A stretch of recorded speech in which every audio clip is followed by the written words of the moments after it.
Wrong song.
Unapologetic,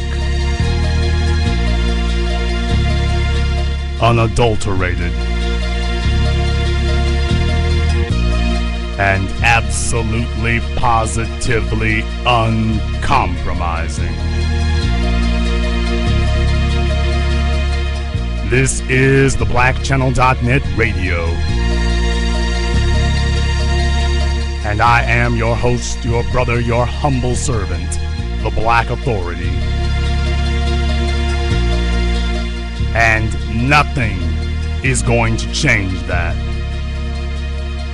Thank you for tuning in, brothers and sisters from around the world. And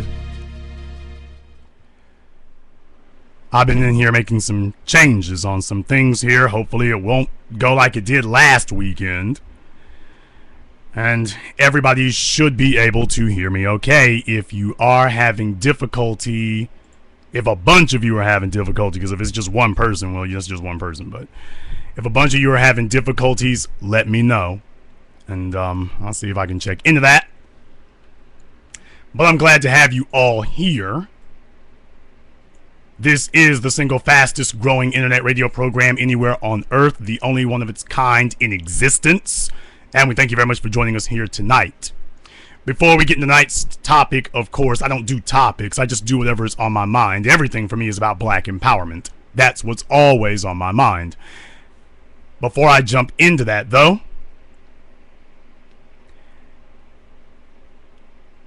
in case anyone was wondering, in case anyone wanted to ask, just in case somebody wanted to ask the question,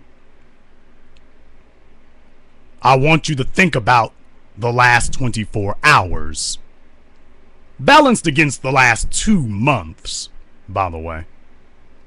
I want you to think about the last 24 hours. And I just want you to consider every once in a while somebody takes it upon themselves to ask a question, not really because they want a real answer, but they just take it upon themselves to ask a question. They sometimes will come up and want to ask me, what makes you an authority? Who made you the authority? Somebody tell me, why do they call him the Black Authority? And what I will say is I want you all to think about the last 2 months. And then think about just the last 24 hours. To anyone who asked that question,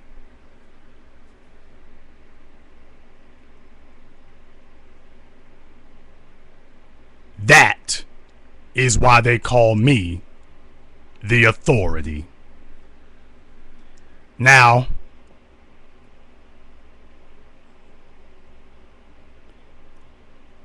Mr. Lord of God was very, very well-mannered last week. Apparently, he's not so well-mannered this week. He will not be joining us anymore. If somebody wants to troll, this is not the place to be doing it. This is not the broadcast to be doing it on. So, you can make your decisions whether or not you will not be joining us for the rest of your life. That's going to be up to you. I have the only broadcast anywhere on earth that does not want people tuning in. What? Do not want people tuning in. I want a select few to tune in. I don't want everybody tuned in. Because the problem is that we as black people are under the ridiculous notion that somehow huge amounts of numbers are what we need.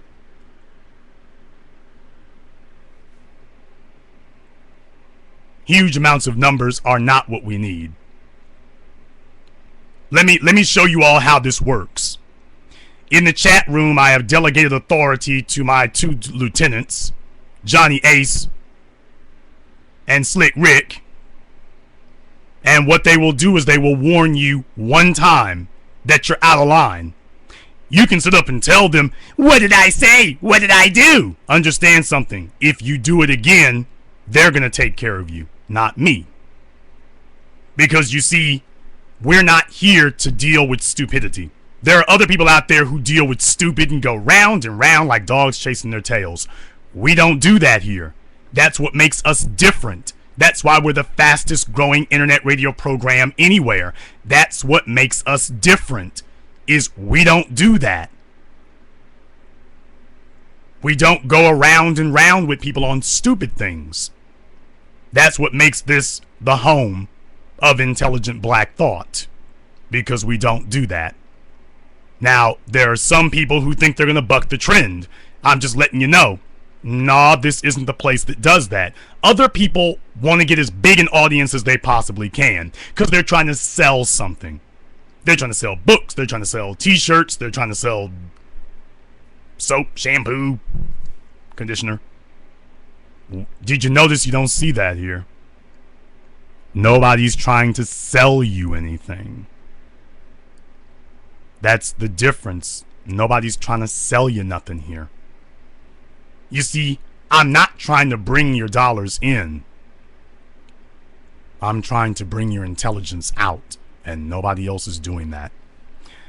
So how do we do that here? On the Black channel, something is on my mind. So in case I didn't mention it before, yes, there is something that's on my mind, and there is something that I'm thinking about. Because other people talk about frivolous things. We don't do that here. Other people can't talk about serious things. When you ask them, they can't tell you what it is. Something has been on my mind today. I saw an article when I got up this morning about Aaron McGruder. Now, you all know him as the creator of the Boondocks. One of the few cartoons, and I will be totally honest with you all, I have never seen an episode of Boondocks from beginning to end. Not saying there's anything bad about it. It's just never something that I've watched from beginning to end. He's a black man, but he draws in a type of anime, Japanese anime style. I've never actually watched it from beginning to end, but his stuff is pretty highbrow and pretty intelligent. And I like that about Aaron McGruder. Most people like that about him. But just like everything else out there, you have to read the fine print. And this is a cautionary tale, not only for Aaron, not only for you, but for black people around the world. It's a cautionary tale. From Stephen A. Crockett at The Root, it's official. Aaron McGruder out at Boondocks. The 4th season of the groundbreaking show is being produced without its creator. Aaron McGruder, creator and executive producer of the Boondocks, has had no involvement with the upcoming 4th season of the cartoon. Adult Swim confirms, fueling suspicions that began on Facebook, where McGruder claimed the Boondocks page had been hijacked. According to a press release issued by Adult Swim, quote, This season was produced without the involvement of Aaron McGruder when a mutually agreeable production schedule could not be determined. In response to a request for a comment, Aaron McGruder would only confirm that he has had no involvement with this season of the show.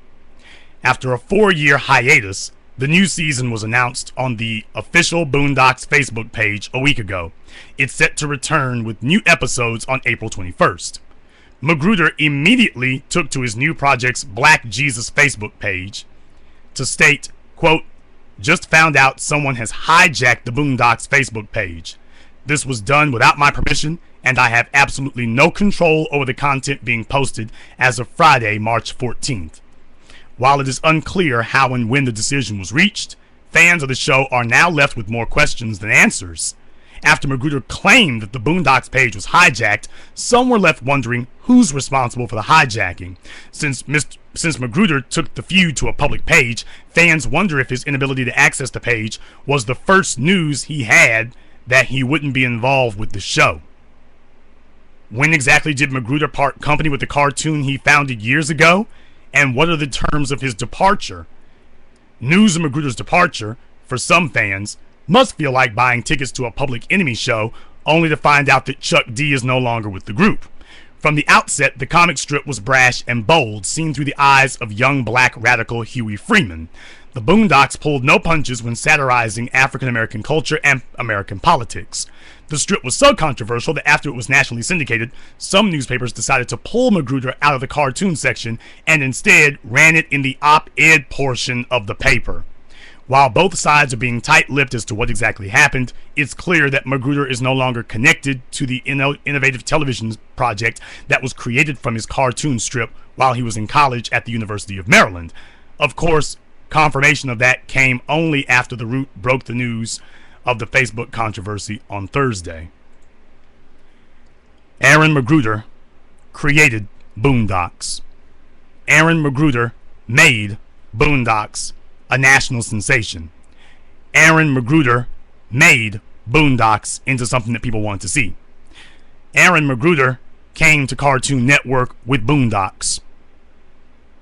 And now, a few years later, this is going to start back up production again. Only this time, they'll be doing it without Aaron McGruder. Now, for those of you who do not understand how animation works, hand-drawn animation of the type that Boondocks is, it usually takes about 6 months to put together a whole episode. So when they say it's being done without Aaron McGruder, you have to ask yourself a question there. Well, they had to have been working on it for at least the last 6 to 8 months, from the time that they approved it to the time they started submitting for episodes and stories and whatnot. How is it that he woke up in 2014 and found out that he's getting the boot? How did that happen? Now, they haven't released any details, but I'll be glad to tell you how it happened. I'll be glad to let you know how Aaron McGruder woke up one day without his own cartoon anymore. Aaron McGruder woke up without it because, like a lot of other black people who go into the entertainment business, Aaron was made very famous. Aaron was made very well known. Aaron's creation was promoted around the world. Aaron apparently didn't read his contract in total to see exactly what were the powers he was signing over to Time Warner. That's what happened. Aaron signed a contract that probably paid him what he thought was substantially well, and did not actually understand some of the loopholes and clauses in that contract. The same thing happened to Scottie Pippen. Same thing happened to Kareem Abdul-Jabbar. Same thing happened to Toni Braxton. Same thing happened to Mariah Carey. Same thing happened to TLC. Same thing happened to, well, we can just keep that list going if you want to. Prince, Aretha Franklin. The list goes on and on and on. Of one black person in entertainment after another who finds themselves with their property and what they created in somebody else's hands. For the younger folk out there, when you go to the store, you probably see some cookies called Famous Amos. And everybody who's in their 30s or older, you know where I'm going with this when I say Famous Amos. That was the first real story that ever got out there that showed just how much you can lose. And if you don't know the story of Famous Amos, you need to go look it up. His name was Wally Amos, and he's a black man who came up with a recipe for chocolate chip cookies. Now, I'm not going to say that the cookies were great or fabulous, but apparently they were good enough to get a national retailers to take them. Mr. Amos made his cookies and got a deal for them to have them packaged and whatnot nationally. And then, just a few years later, Wally Amos found himself in a position where he didn't have his product anymore. Now, he thought for a second there that he was going to be able to get his product back. He thought he was going to be in a situation where he was going to be able to get his product back, and that didn't happen.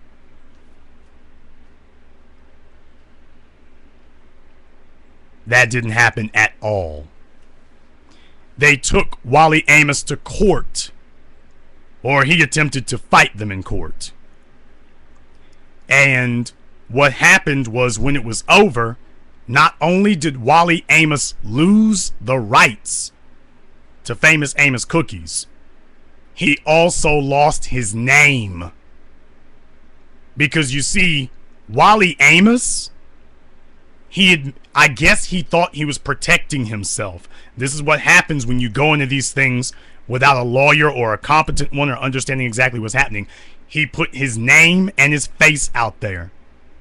And what the company said, and the judge agreed with them, was that because his name and his face were so ubiquitous with those cookies that he didn't have the right to use Famous Amos or Wally Amos or even his own face.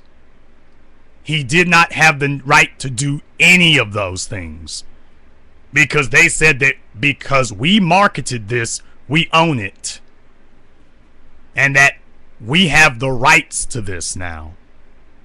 So Wally Amos and his Famous Amos cookies, he didn't have the cookies, he didn't have the company, he didn't have the brand name, and he didn't even have his own name anymore. I mean, they didn't tell him he had to change his name, but he could no longer, if he went into competition against them, he couldn't use any of the intellectual properties, including his own name, that had been generated during that time with Famous Amos cookies.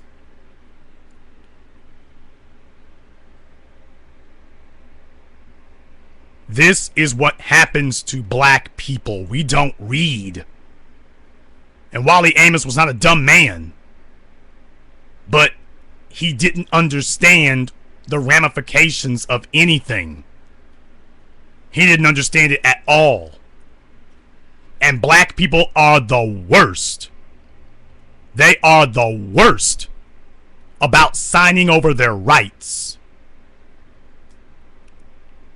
without fighting anything, without knowing anything. They are the first people to sit up here and throw it all away. Now let me tell you about how a white man handled something like that. Just to give you some idea. Let me just flip it over on you here. His name is, well, in reality, I suppose I should say that his name was Jim Hellwig. I don't know if he ever changed his name back. I'll get to that in a moment. Jim got into professional wrestling back in the 80s, and Jim decided he wanted to be the best in the world at it. Eventually, he got over to work for the WWEF.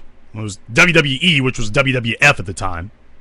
And when he got to the WWE, which was the WWF, they told him that, well, you can't, you've been using that name Blade Runner Rock. We don't want you calling yourself Rock. We don't want that. We're going to call you something else. Jim told them what the name was that he wanted to use, and he didn't let them muscle him or intimidate him into using something else. He told them when he went there, he went under the name Dingo Warrior. He went under the name Dingo Warrior. And they told him, well, we don't like the name Dingo because we don't know what it is or how we're going to market it. And we're not really big on the name Warrior either because there's already a bunch of warriors out there. I mean, there's the Road Warriors. There was Kerry Von Erich, who also went by the name Modern Day Warrior. We're not up on this warrior thing. To which Jim Hellwig told them, I'm not the Road Warrior. I'm not the Modern Day Warrior. I am the Ultimate Warrior. He chose his own name and insisted on it. Within a few years, Jim Hellwig, the Ultimate Warrior, was the champion and the marquee name for the WWF after defeating Hulk Hogan. A few years after this, there came problems. I say there came problems, but should I say, a few years after this, Jim Hellwig began to press his advantage. He wanted a better deal. And he wasn't going to negotiate or ask for it. He didn't want the typical slave contract that Vince McMahon would drop on people. So what happened was at SummerSlam, Jim Hellwig tells Vince McMahon that you're going to pay me. Well, we all don't know for certain what he paid Jim Hellwig, but we think it was somewhere between $500,000 and $1 million. And he said, I mean, this was like 20 minutes before the match at SummerSlam, that he told Vince McMahon, you're going to pay me XYZ or I'm not going to go out. The pay-per-view is already underway. You're the main event. And he told Vince McMahon, you're going to pay me $1 million or I'm not going out. To which Vince McMahon wound up paying Jim.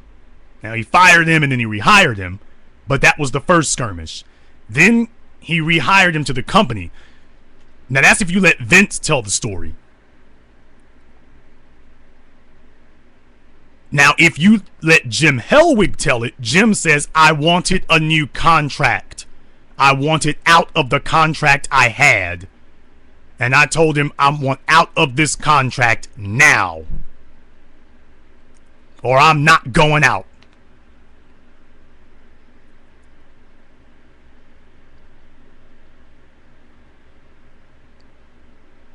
When he got rehired to the company, he got a new contract. But this contract stated what his rights were. That there were 2 trademarks, Always Believe and Field of Power.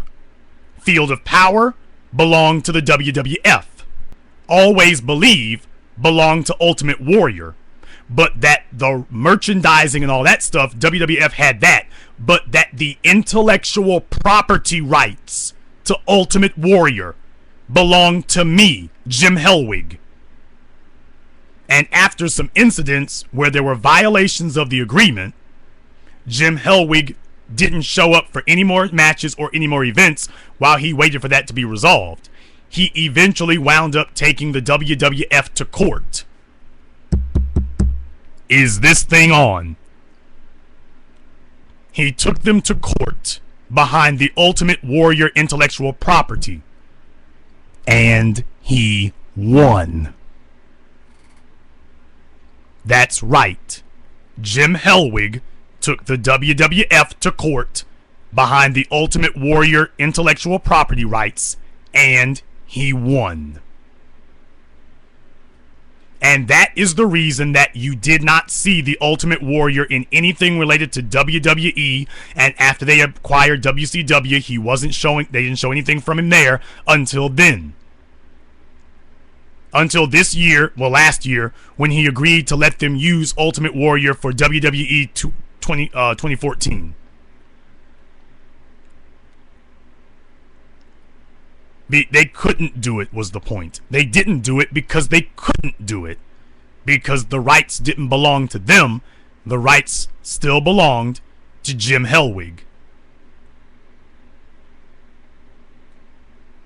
What I'm saying is that a lot of people in professional wrestling are still salty at Jim Hellwig behind some of the things that he did. But let me tell you something. Jim Hellwig, unlike most professional wrestlers, Jim Hellwig ain't wondering where he's going to get his next $20 from. Ain't that right, Scott Hall, X-Pac, pretty much everybody from Mid-South Wrestling, and the original AWA, and the NWA, and Kamala.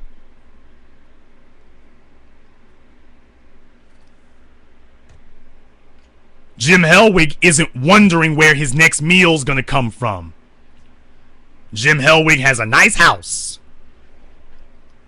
He's making good money. And now he's making more good money.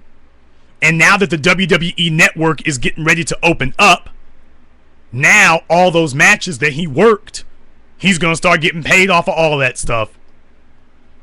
Every time somebody shows it, every time somebody sees it, Jim is going to be getting paid off all of it. How many of the other guys who came into the WWF when Jim Hellwig did can say the same thing? You can be as salty as you want to be. He got paid, dude. What did you get out of it? Same thing for Bill Goldberg, too, by the way. That's a whole separate story. But same thing for Bill Goldberg. If anybody had any questions about Bill Goldberg, same thing for him. What I'm saying is that this is how they treat those things. They walked into it like a business. And the ones who are doing the best at it are the ones who remembered this is a business. And I don't have any friends on the other side of this table. When you get ready to sign a big money contract, do you know what you're supposed to do? Now, I want to ask everybody in the room a question. When you get ready to sign a big money contract, should you have a lawyer, yes or no?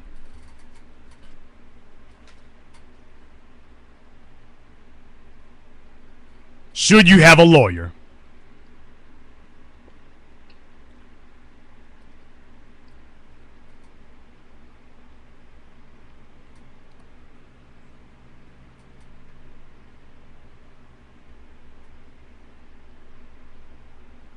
Now, the most common answer from most people will be yes.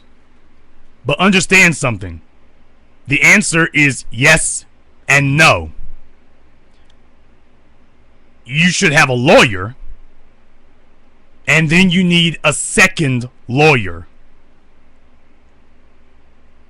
You should go into any big money contract with not one lawyer, but two.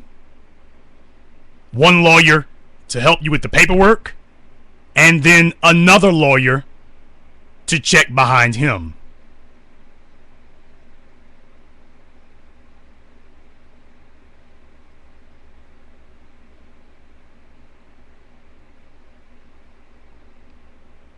That's how you protect yourself. And if both of their notes line up, you can go. But black people don't usually do that. Black people usually get a friend to check their paperwork, or a friend of the family who's an attorney to check their paperwork. And what I'm telling you is that when you get your shot, if you get your shot at the big money, you hire the best lawyer you can find, and then you go hire the second best lawyer that you can find to check him. That's what you do. You don't have any friends at the negotiating table. We as black people want to treat everything like a game, like it's an intellectual exercise that we bounce around with. And this is how we keep getting devastated everywhere we go. It's not a game, and it's not a joke. Let me tell you about another comic book creator who doesn't have the same problem that Aaron McGruder does. His name is Frank Miller.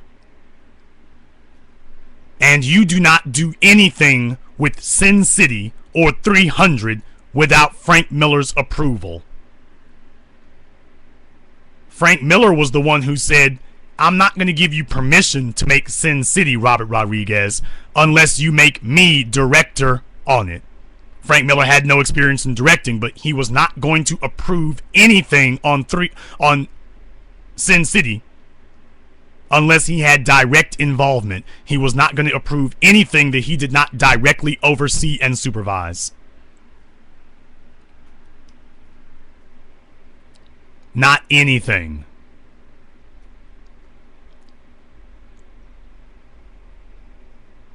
He sat you down and he told you, here's the deal. He didn't let you say, let's make a deal. He sat you down, put a contract in front of you, and said, here is the deal. Take it or leave it. But I'm making money off my property right now, and I'm not going to look up one day and see all my rights gone.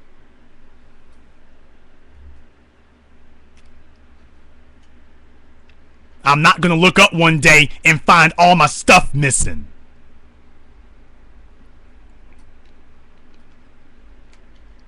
Prince signed that contract with Time Warner.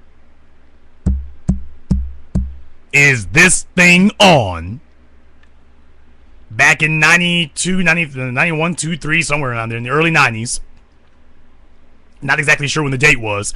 Prince signed that big contract with Time Warner. A 10-year contract. But Prince didn't check the contract well enough. And the contract said something along the lines of basically that it was like 10 years, 10 albums. Whichever comes last. 10 years, 10 albums, whichever comes last, I believe is what it was. Well, why did they think they could do something like that? I mean, 10 albums, even if you put 10 songs to an album, that's 100 songs. What you all did not know was that Prince had a music album. He had a music library of 500 songs he had written.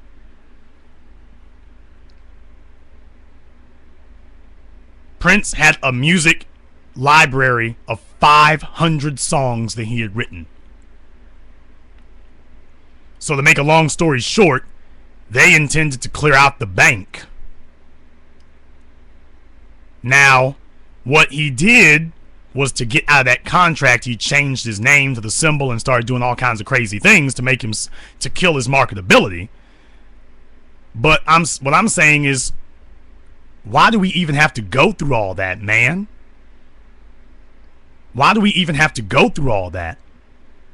Mariah Carey sitting next to Tommy Mottola, and you thinking that just because you sleeping with this man and he's in the music business that he's qualified to sit up here and check off these things for you. And you wound up leaving the music business before Tommy Mottola did. What does that tell you? Are you watching?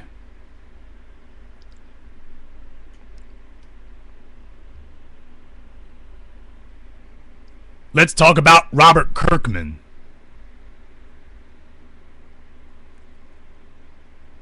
Robert Kirkman of The Walking Dead.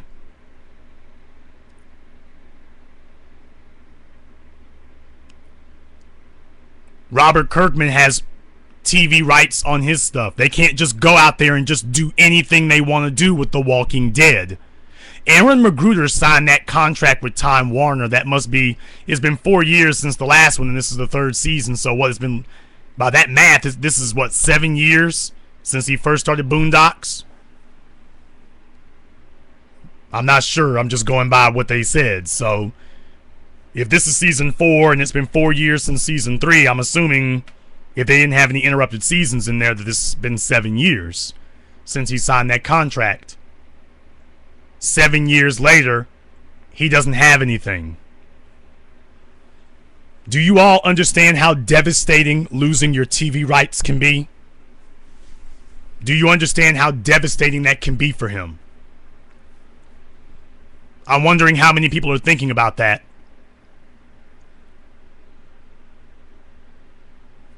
Have you thought about the fact that Aaron McGruder may never be able to get his television rights back ever again?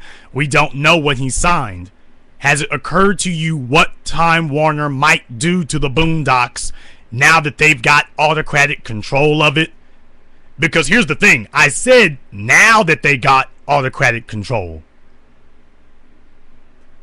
I say now. But obviously, from what you can tell, they didn't just get complete power over Boondocks. They've had it the whole time. They've had it the entire time. He just didn't know. He didn't know that he didn't have his rights anymore. He didn't know that he couldn't control the fate of his own comic strip. Understand something, people. When you sign over your motion picture rights, that can be up to and including, and I'm sure it's in there. I'm not even going to ask. I'm sure it's there. Up to and including cinema, that is movie theaters, DVD, and the internet.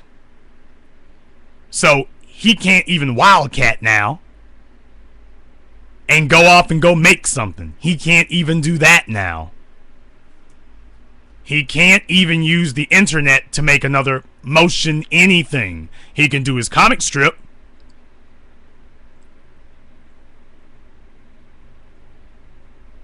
But that's all he can do now. He can't license it. I mean, he can license it for lunch boxes and merchandise, I guess. Unless you sign that away. But the thing that made him really famous was that cartoon, not the comic strip. And now he's lost it. And will he ever get it back? I don't know. We don't know. We don't know. It depends on the type of deal that he signed. Because you know what I'm afraid of, people? Do you know what I'm scared about with Boondocks? A cartoon that I never watched and a comic strip that I barely looked at. But do you know what I'm afraid of for this black man? I am afraid that what Aaron might have done was he might have told himself that Boondocks was a good idea. I will auction it off for the biggest pot of payday I can get right now. And even if things do blow up in my face, that's okay, because I'm so uber cool that I'll make a new idea and it'll take off just like the Boondocks did. That's what I'm afraid Aaron did. I'm afraid that he told himself that everything I touch will turn to gold, and it doesn't matter if I give away Boondocks now. I will be able to make up something new, and I won't be starting back from zero.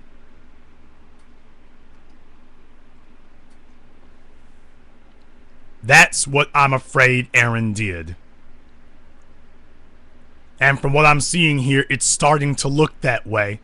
That he didn't take Boondocks very seriously.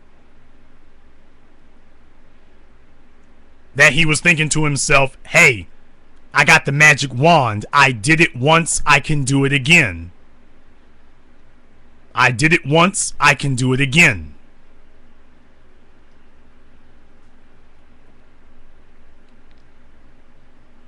And that's what I'm concerned about.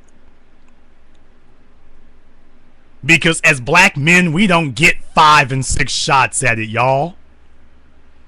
As black people, we don't get 5 and 6 times at the brass ring. We don't get that. We get one. And you gotta fight and scrap and scrape and claw to get that one. Most of us never get it. Well, he got it. He got his shot. And I'm wondering, I'm not going to accuse him. I haven't seen the contract. All I'm seeing is what those people are doing to him with it. And let me tell you, maybe I'm wrong. Maybe he's got a trump card in there that we just don't know about. But why is it that none of us believe that's the case? What if he did what too many of us do, and he simply signed away his rights? And that was all. He just signed away his rights, and it's just gone now. Because it happens. It happens all the time. I just don't want it happening to my people anymore. I'll give you all a good case in point to think about. Marvel. Now, 14 years ago, when Marvel decided to get to start licensing their characters again for movies, they started with Blade and it went from there. They signed away X-Men to 20th Century Fox. They signed away X-Men and Fantastic Four, I believe, to 20th Century Fox. I have to check on Fantastic Four to be sure. X-Men and the X-Men universe is 20th Century Fox. Fantastic Four, I believe, is either Fox or Universal. And Spider-Man is with Sony now. Now, here's the problem. The problem is we don't know what that contract says either. So if you all are wondering why is it that you've got the Avengers and whatnot, Johnny, you'll need to check on that about Fantastic Four. I think y'all should check on that. I'm not too sure about that because I heard that they do not have the rights to Fantastic Four back. I'll check on that to be 100% certain, but I heard I read that the rights were reverting, but then I've read that they're getting ready to make a new Fantastic Four movie and Marvel's not making it. So I'm not too sure about that one because they're making a new Fantastic Four movie and Marvel will not be, Disney, which is Marvel now, will not be doing it. So it can happen to an outfit like Marvel. It can happen to an outfit like them. Now, in a case like that, we as black folk, if it can happen to Marvel, we need to be triple, quadruple careful. But sometimes we don't take our stuff seriously. Somebody offers us $1 million and we say, this is more money than I ever had in my life. I will give up everything. And you know how that's like women with black men? You got one chick who looks halfway decent and Negroes are willing to go to war. Why? Because, well, this is the finest female I've ever had. And they just wig the hell out. And will give up everything. Because this is the most I ever had.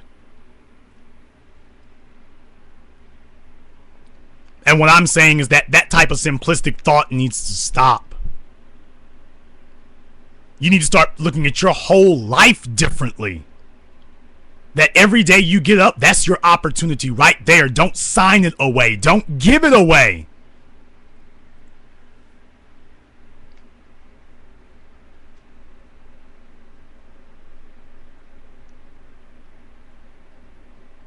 Now, what Aaron could have done, and maybe what Aaron should have done, what Aaron could have done and should have done was take his product to the internet, take his money, and have a few short episodes made online. Just pay enough to get a couple of animators to do a couple of 3-minute segments, put it on YouTube, whatever. I know that wasn't there at the time, but the internet was already booming by then. He could have put it somewhere and start monetizing it yourself to maximize your leverage. And then when Time Warner and whoever else comes calling, you can say, I've built up value in this, I've built up worth in this, and I've got the ability to get up and walk away from the table. You know, in the early days of Hollywood, Jewish people came together in California and came together in New York, came together on vaudeville and Broadway, pooled their resources, but more importantly, they all came together in one place and said, we are going to work and sacrifice for the benefit of we.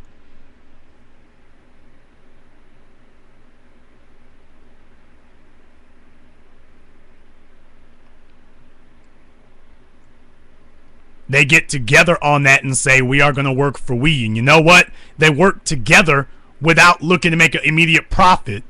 Black men, and I'm speaking to the men in particular, black men don't believe in investing. They don't believe in investing money, and damn sure don't believe in investing time.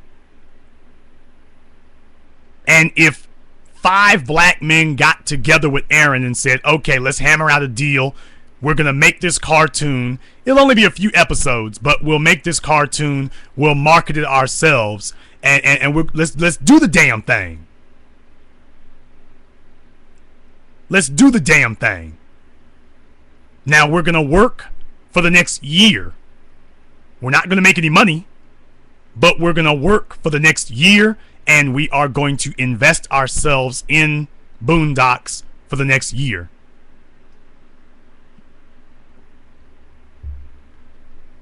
And after that year, we're going to go market this thing and sell it and get our stuff together. Why is it that that conversation didn't take place with Aaron McGruder? Why is it that that didn't occur? Why is it that that conversation is not happening today with other black men? Why is it that we're not doing it now? Why is it that TV One's not doing it? Why is it that we're not doing it on the internet? Why is it we're not doing it now? Ralph Bakshi talked about that. How he said that if he was a young animator today, that he would get together with 6 other guys and tell your wives go to work for a year. And you all just sit there and hammer out a cartoon movie. And go take it to HBO and go take it to On Demand and everything else and sell it. But black people don't think that way. We are looking for somebody else to give us what we've been looking for, and in the process we will willingly, eagerly sign away our rights to everything. We'll sign them all away if somebody says $1 million. Black people have been poor for so long that we don't understand what the value of money is. We don't understand what money is, what its value is, or how it works. We don't understand it. And because we don't understand it, we are treating it like it's relative. And money is not relative.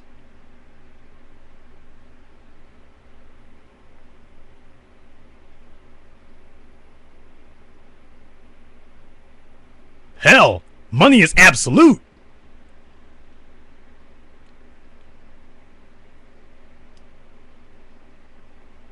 Money is absolute.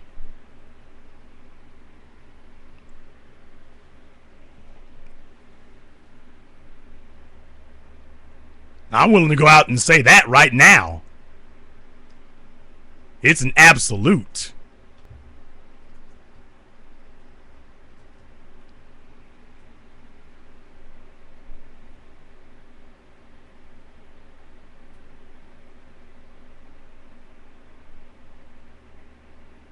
But we as black people don't treat anything seriously. We don't take anything seriously. We are willing to sell our souls. Black men are the only people on earth who are willing to trade money for attention. If you can put my name on enough billboards and enough TV commercials, you got me. We are the only men who will do that. And that's why we don't get respect. Who is going to respect you when you will sign away all of your rights and everything you own for a few minutes of ego stroking?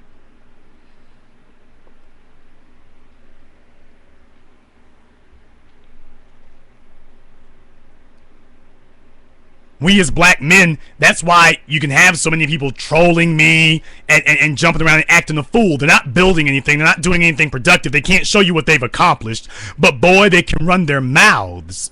But they can't show you what they're doing or accomplishing. They can't show it to you. Attention is more important than money to black men. Attention matters more than money to black men. Getting somebody to pat us on the head and say, hey, I know you. Black men are so desperate to get that sentence from anybody. Hey, I know you. And we know that when those folk give us that big money contract, if nothing else, everywhere we go, people are going to know us. We act as if we're going to be able to trade on our name for the rest of our lives. That if I can get famous enough or well known enough, I can use that is somehow leverage. Brothers and sisters, popularity is not leverage. Popularity is not a commodity.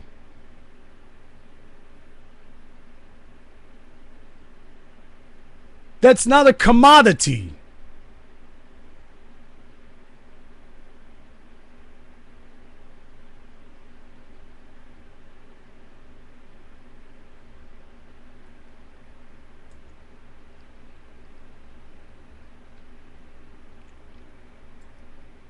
I see so many black men who are sitting up here knocking their heads in to try to get somebody to like them. And I don't know, maybe it's just me. Maybe I just don't understand at what point that black men became so desperate to be liked and so unconcerned with being powerful to the point you can't even take, I say we because I don't have any kids, but I'll say we can't even take care of our families properly.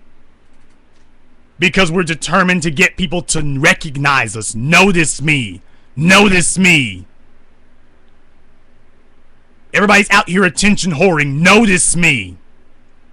But you don't want to have the ability to change the world. Too many black men are not concerned with taking control of the system. They just want to secure themselves a place in the system. And this is a system that is worldwide and global and inescapable. But you want to secure yourself a place in the system.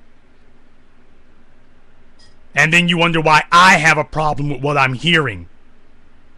Because that secure place in the system, let me tell you all right now, and I know this may rub a few people the wrong way. I'm not trying to kick anybody while they're down. But Aaron McGruder has a very, very secure place in the system right now.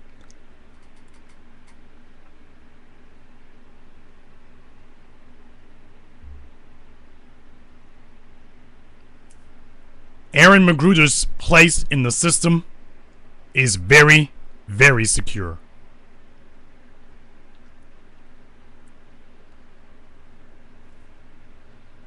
He doesn't have to worry about how he's going to manage the Boondocks TV situation, the motion picture situation any longer. Don't worry about it now, Aaron. All of that is being taken care of for you by other people. Thank you for creating Boondocks. Other people will take care of it now. Your position is very, very secure. Here's the killing thing, y'all. Even if Aaron does get residuals from this season, even if he does, who in the hell wants to be getting residuals on something that you have no control over? If your child was playing football, you wouldn't want the coaches to be the ones who tell him when he's going to play, when he's going to practice, with no input from you whatsoever of what's approved and what isn't. You have no say. You have no input. You're just here. You're just here.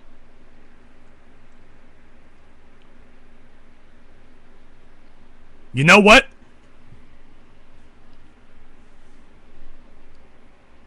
I want to co-sign what Clever African Brother just said in the chat room. I want to co-sign that. Brother, that's exactly what I think, and this is going to upset a lot of people, but that's exactly what I think.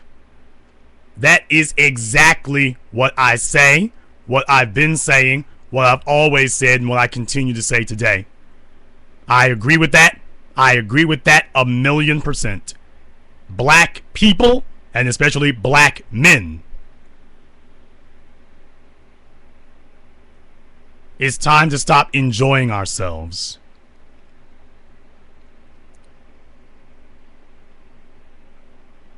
It's time to stop enjoying ourselves. It's time to get to work. It's time to start building. It's time for us to get together with each other. Wayne Riley over there in London has got work that he's been working on. Where are the brothers to get together with him? Why are you not all saying, hey, you're on the other side of the world, but guess what? The internet made the entire world connected. There is no reason whatsoever that you cannot collaborate with him on that. You all need to get together, hammer down a project, and say, hey, I don't have 20,000 followers, but TBA does.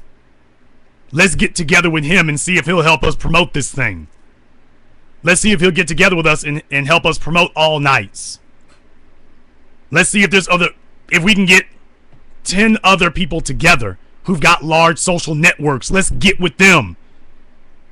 Because we can't get Oprah, but it'll take more work. You can't get one person who knows 100 million people. Maybe we can get 10 people who know 100,000 people. And let's start there. Let's start there.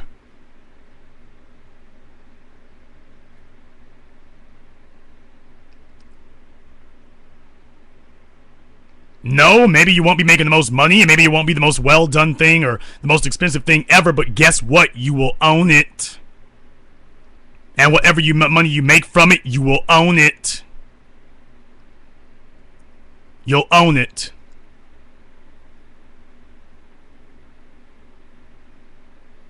If Aaron McGruder has signed another deal with Adult Swim, my question is, I wonder if it's the same as the last deal that he signed with Adult Swim.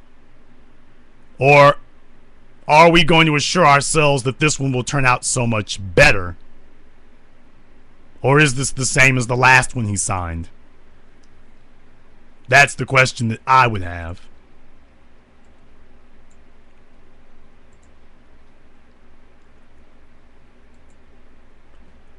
We're going to go ahead and open up the phone lines for your calls.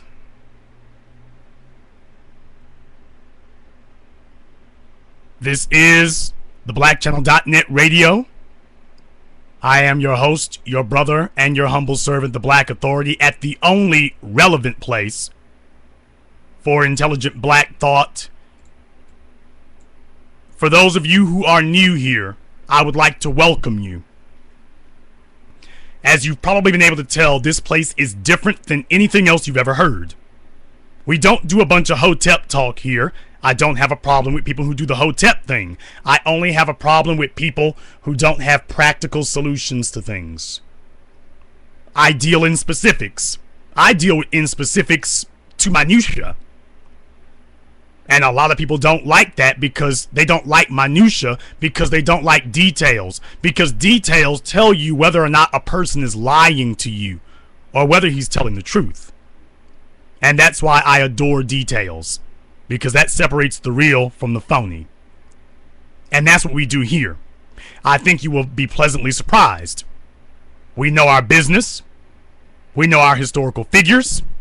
And we are trying to get a hold of what the future should be.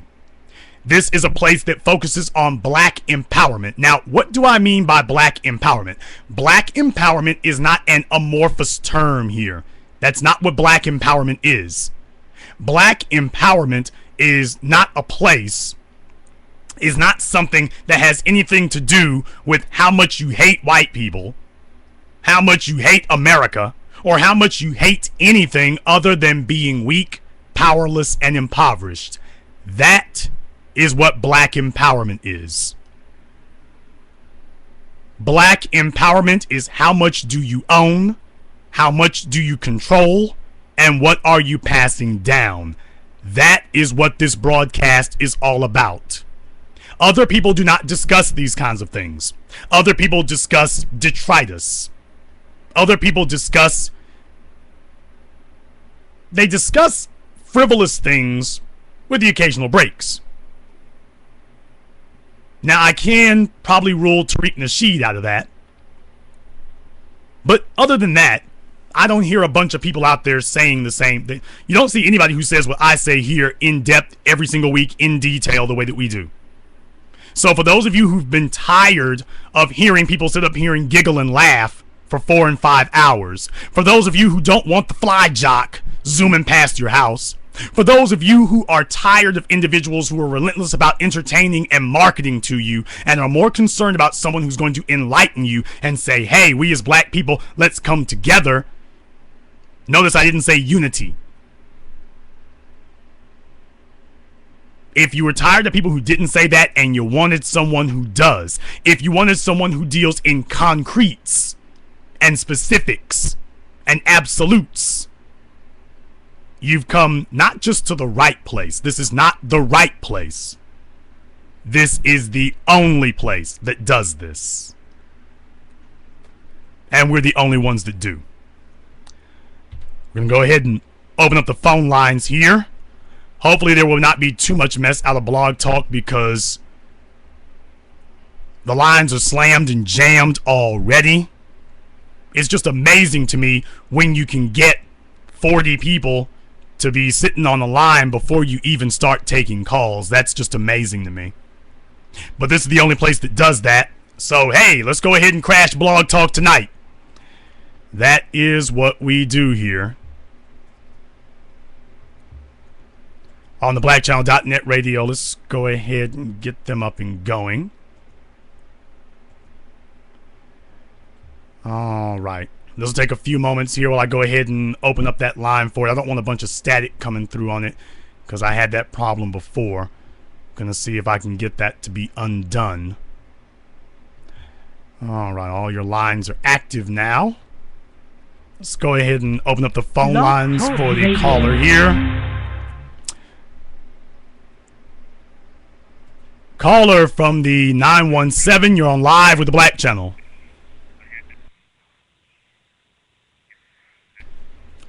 All right. Caller from the 917, you're on live with the Black Channel. Hello, good evening, good night. Black first, sister. Hi, this is the first time that I'm hearing of your show. Oh, it's a broadcast. I found out about it today. Let me find out here. What is your name? Where are you calling from?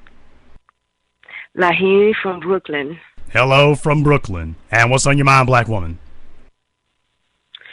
I heard your past shows from 2014, and I was very pleased because you are speaking the language of black power and you're acting on it and you are sharing, educating young folks and older folks in the realities of the war that we are involved in, that we've been involved in since the crossover. It hasn't stopped. What I want to do is I wanted to add on something, if I may. Okay, go ahead.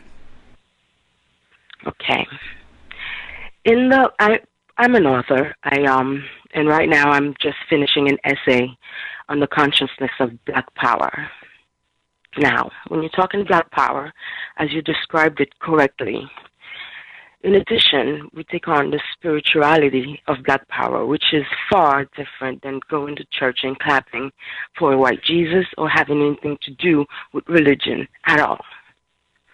Now you come into the dimension where white people are beating us to zero, because what they've done is they've given us one God and going behind us and taking all of our gods and our spiritual wealth to dominate this 21st century. This is the century where you either wake up or you don't make it, and we will make it. I will make it. I know you will. Now, in the spiritual dimension of this factor of black power, you get an island like Hispaniola. On this island came the original people of the world, and they left their footprints on this island with Black Power and the spirituality of it as a weapon, not for you to be poor and destituted and complaining, but for you to empower and gain wealth and put your footprints on this earth as you were the original person of the earth. Now, let me break down what that is. Okay. When you get into I'm so glad you say this is the first time that you've tuned into our broadcast. Hello?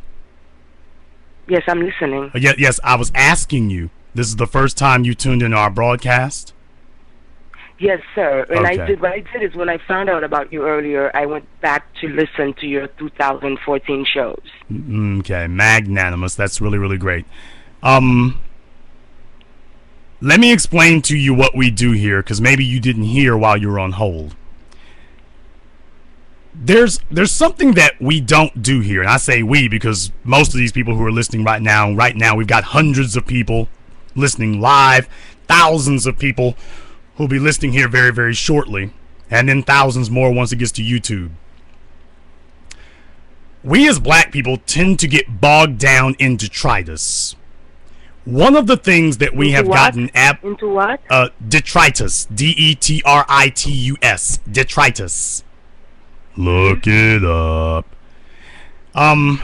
We get quagmired in things that don't matter.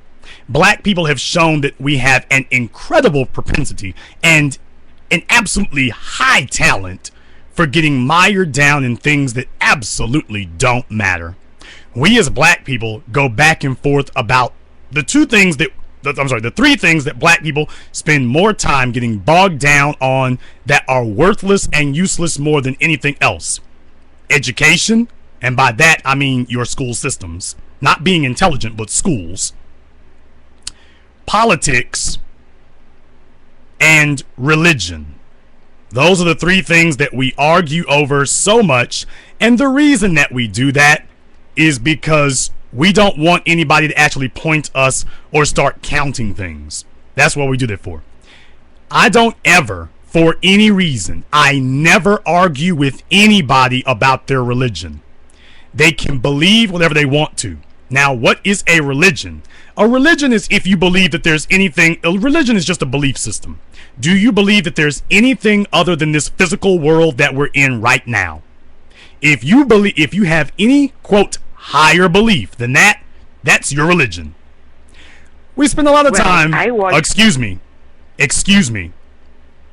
because you had your chance to speak and you spoke for a while. So let me help you out here. I started speaking and you interrupted. Yes, ma'am. You're stirring what I was saying. That's what I'm saying. To the wrong place because you're done. I was not talking about religion. Okay. Yes, you are.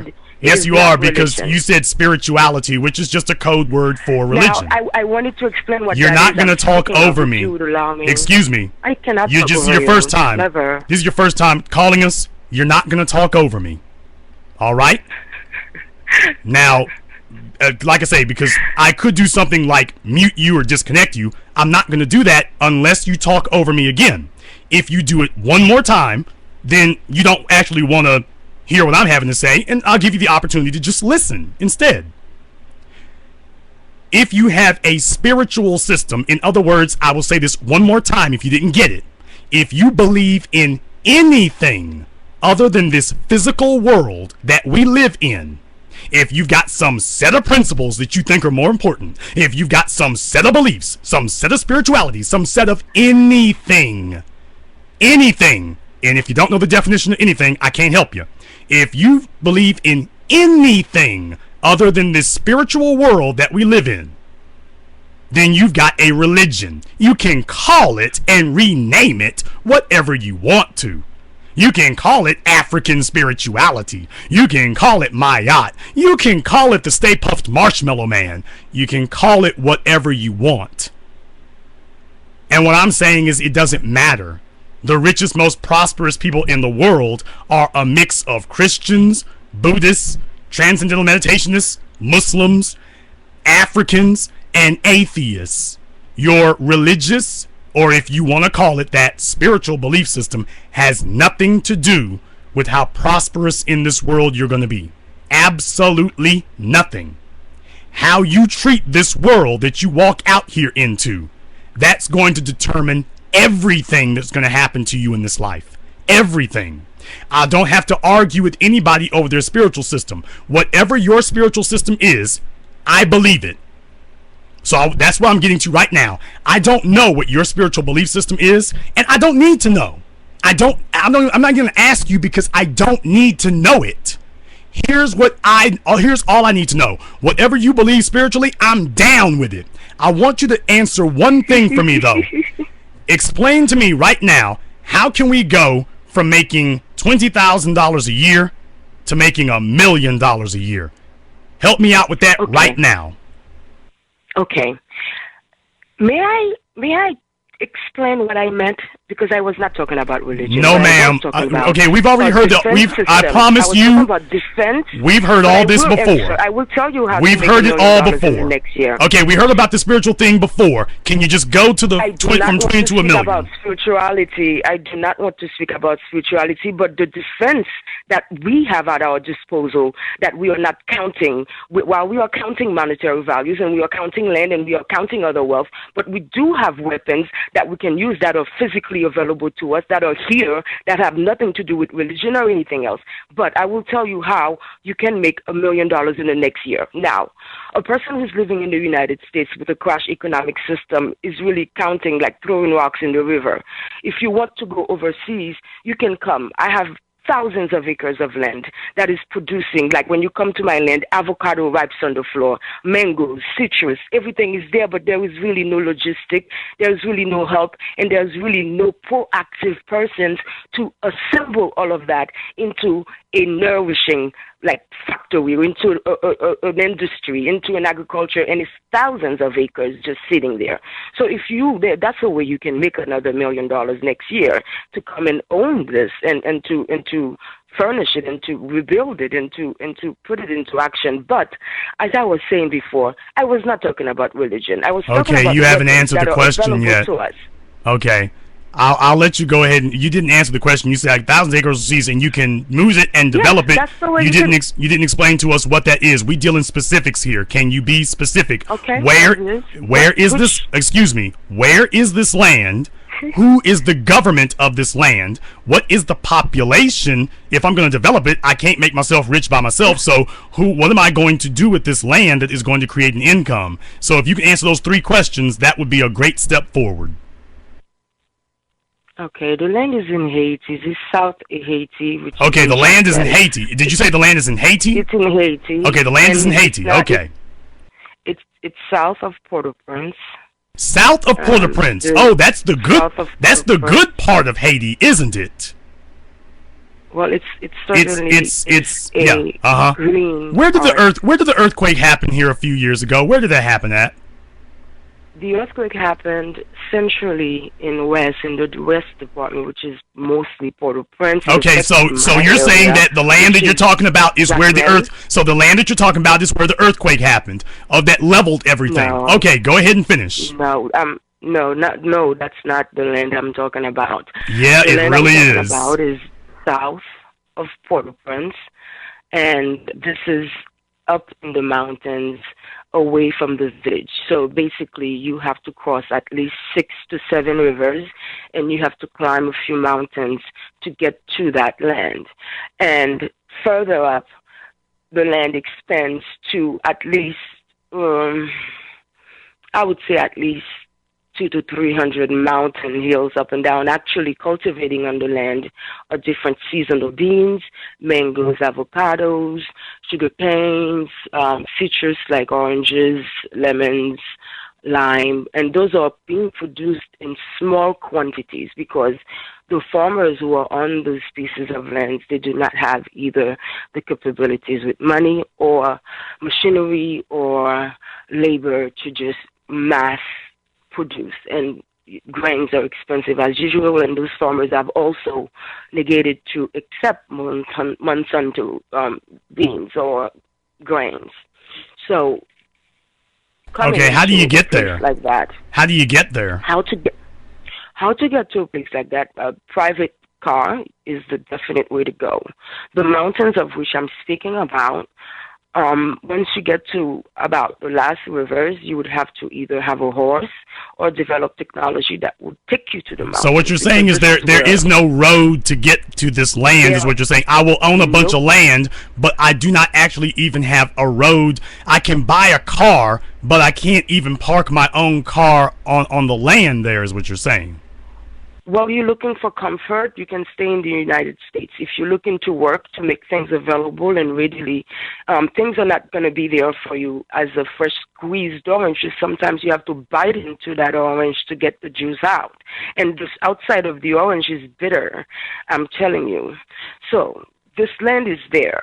The people who live there, they go up and down that mountain every day. They transport commerce, like the produce that are made on top of that mountain. They come to a marketplace that is called Marbial, Marbial, in Marbial, which is a marketplace that's on the river itself. Big people who resell, they come there to get produce for the whole entire country. So you would have at your disposal about over 10 million people. But like I say, it's not like the juice is squeezed. It's there and it's ready and waiting. Now, this is just mountain land. On the outside of that mountain land, on my grandmother's side, which is the Theodore family of Jacmel, I owned thousands of acres of beachside coast. So now, that who's in charge of those lands? That's the Haitian government. I cannot offer that land to you. I can offer to you mountain land that is available. That other part of land I'm fighting for. So, I want to speak about the weapon that is available to people, the original people of the world, which has nothing to do with religion. Okay, And well, it I has had a been few more. fueled I had a with few more religion. questions. I had a few more Go ahead, questions sir. about. You may finish asking me your Yeah, question. I had a few questions about that. Okay, you've told me, and I thank you for being in such detail about that. Most people can't do what you just did. So you did tell us where the land is, you did tell us who the government is, and you did tell us what to do with it. So most people can't even get that far, so I applaud you for that. That's really good. But did you hear the part that was missing there? You see, the problem with Haiti, and I'm not saying that Haiti should not be developed. I am not saying that. That is not what I'm saying. So anybody who's out there listening right now, I'm not saying it should not be developed. What I'm saying is that there are many reasons why Haiti is underdeveloped today. Haiti has the potential to be the next Cuba, but I'm talking about with hotels and vacation spots and stuff like that. But everything from Port-au-Prince basically south is problematic for a number of reasons. First and foremost, what you just said, that road situation. Now, the road situation is not quite the same problem where the white folk are on the island, but they made sure that there's not a road that connects where the black folk are to where the white folk and the tourists like to come to. PBS Frontline did a great piece about this. So when you say there's some great land that's over the water and through the woods up in the mountains, that's all nice and all, but what you really just said is that you are going to have to invest millions, not thousands, not hundreds of thousands, millions of dollars just to get to the land in a way that makes the land commercially viable. Because what you're talking about with pack mules and horses, we're not going to make any money like that. We need a road. You see how you are. Okay. You see me. I've lived We need a road. Conditions. We need a road that's going to take us from where the fruit is on a truck, a big truck, to the airport or the market or whatever. You're going to need that before you do anything. Okay, I understand that everyone wants to work with $1 million budget. Me, I've been working into Haiti doing work like in the it's not even grassroots anymore because it's so underground to where I make little money, do big major things. Okay, you're going to need money, all right, but it's not going to be millions of dollars. You're going to need a road, that's right, but with adjustments of the road you have now, you can transport up and down the mountains. The people who inhabit those mountains, they've been there since like 1600s, and Okay, what's the biggest truck that you're rolling down from the mountains? Because you just said here a few minutes ago that you're going to need No. Okay, excuse me. The trucks can come in the marketplace. This is how it's situated. In the marketplace is the central area where the goods will be transported. Okay, you're dancing around. To the marketplace to meet You the are trucks. dancing around. The land is where the fruit and your agriculture is. We can pick all the fruits and agricultures we want. How do we get the fruit and agriculture off that mountain to the market without a truck and a road? People, mules, horses. And how much can you carry with people, mules, and horses? A whole lot, because you do have a whole lot of people at your disposal who are just unemployed and waiting for that. It's not, you do have those people and they love the land. That's what they're waiting for. You have a lot of people. And So they will what you're carry it. okay? The Egyptians built a pyramid. How many horses do you think we would need? We would need at least 100 horses. 100 horses. At least. Okay. Minimum. 100 horses to go how many miles? It would be about a 40-minute run on the horse. It's a 40-minute hike to the mountains on foot, and I've done it on foot. It's about a 2-hour hike. On the horse, it's about half an hour to 40 minutes. Okay, it's 40 minutes on horse, which means that it would be about 15 minutes in a truck.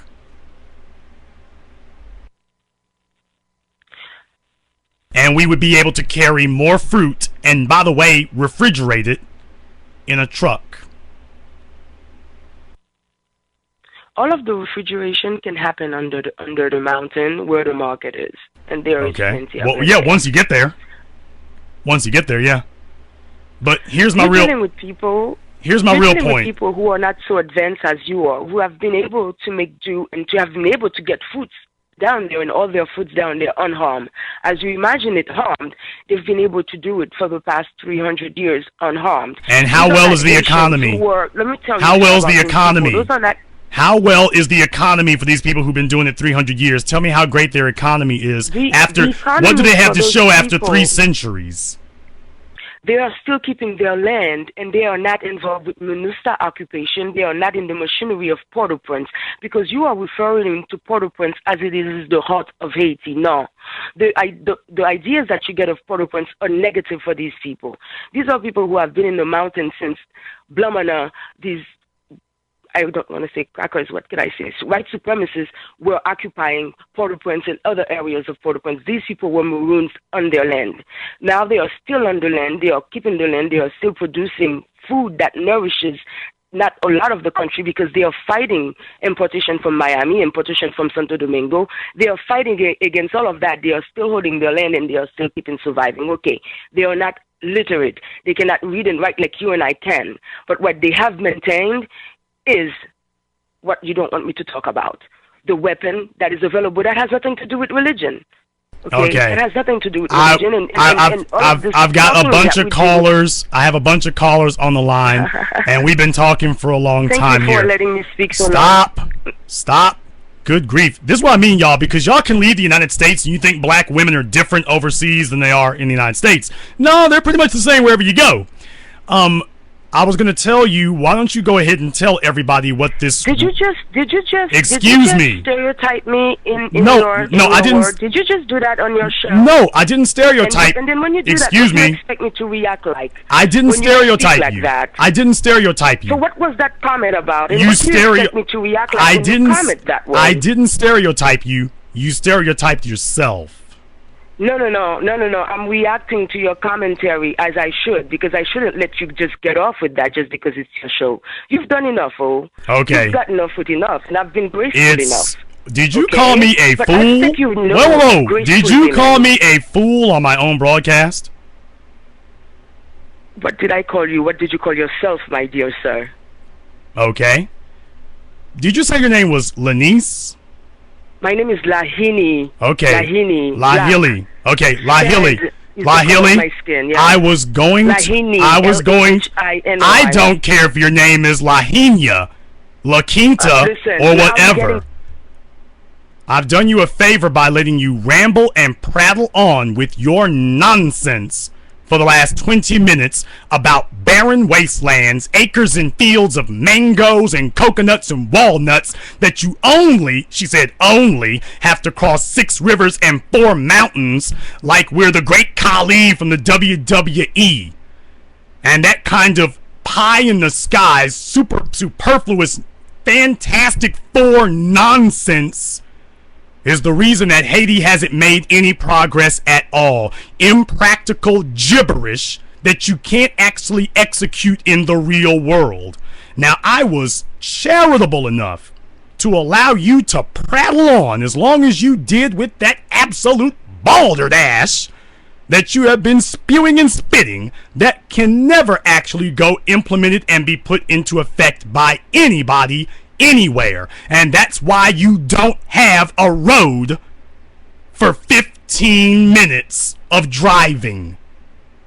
We've got all this land, all this fruit, and you don't have a street to drive it down. Congratulations. You've won the Grammy for the most useless idea of the year.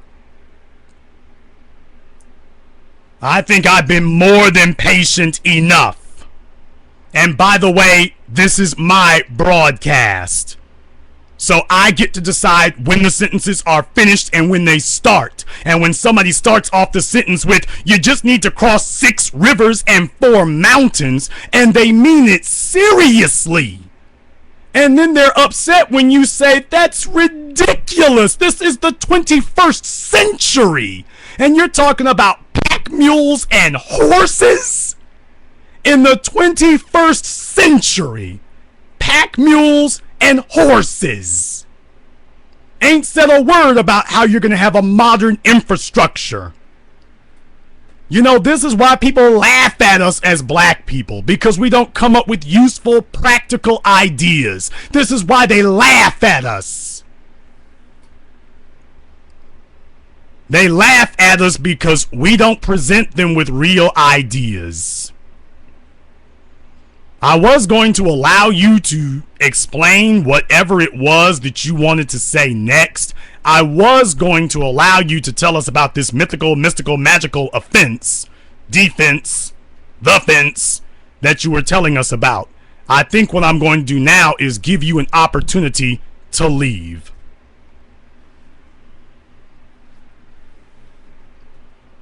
Mystical, magical, gobbledygook. And then she wants to be belligerent about her nonsense. I asked for a practical idea. Oh, she told you something that you can do. Yes, you can do it. You just can't make any money at it. How much fruit can a damn horse pull? 100 horses? That means you can get everything them damn horses can use inside a one rider truck. So what it would cost us for $10 in gas, we're going to be spending a couple of $100 feeding the old gray mare who ain't what she used to be, and 100 people to ride these horses. She didn't mention that either. Well, we'll tie all the horses together. You still have to pay other people. We could do all of that stuff with one truck at a fraction of the cost if you had a road. She's talking about everything except here's what we need to do to build the road. Walmart always makes sure that they build their supercenters on a main thoroughfare. Why? Because we want the ability to get our customers in and to get our product in as easily as possible. And she sat here in the 21st century and told us to use horses and pack mules. And then you all wonder why. And there are going to be a lot of you who are thinking, well, could you have been nicer about it? No. Because we need real practical ideas. She starts off with the damn spirituality crap, and then she careens straight off the road. I guess when you grow up in a place that doesn't have roads. And that's what happens. Let's see if we can find somebody a little bit more sane here. Caller from the 267. You're on live with the Black Channel.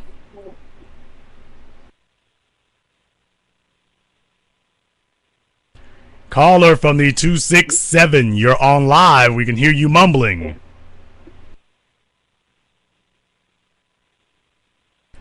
I'm wondering if they're doing something that... I don't know why they're mumbling, but whatever they're doing is causing them to mumble. And that's really just creepy. Caller from the 618, you're on live with the Black Channel. Hello? Black First Sister, what's your name? Where you calling from? Hi, yes. My name is Linda Harrison. I'm calling from Illinois. What's on your mind, Black woman? Pardon me? What's on your mind? Oh, I was just wanted to make a response, and I hope that you and I don't get into the type response of to dialogue what? that you had with the ladies from Haiti. A response to what? Okay, I mean, even how you just responded, I mean, how you're coming off as being very rude. Okay, why did you call me then? I'm not trying to Okay, offend why did you call me? I asked you what's on your mind, and you want to talk about the way you're talking is very rude. Why didn't you just go ahead and say what's on your mind? Mr. Black, I was watching one of your videos that you made about a gentleman that you had exposed, and I was very interested in hearing what you had to say and what you were all about. But the kind of personality that he had, how rude he was, and I'm not trying. I don't want to get into a fight. Okay, then you're starting off by talking about people being rude. You called my broadcast to say that I've listened and I don't like it. Then why did you stay on the phone to talk to me then?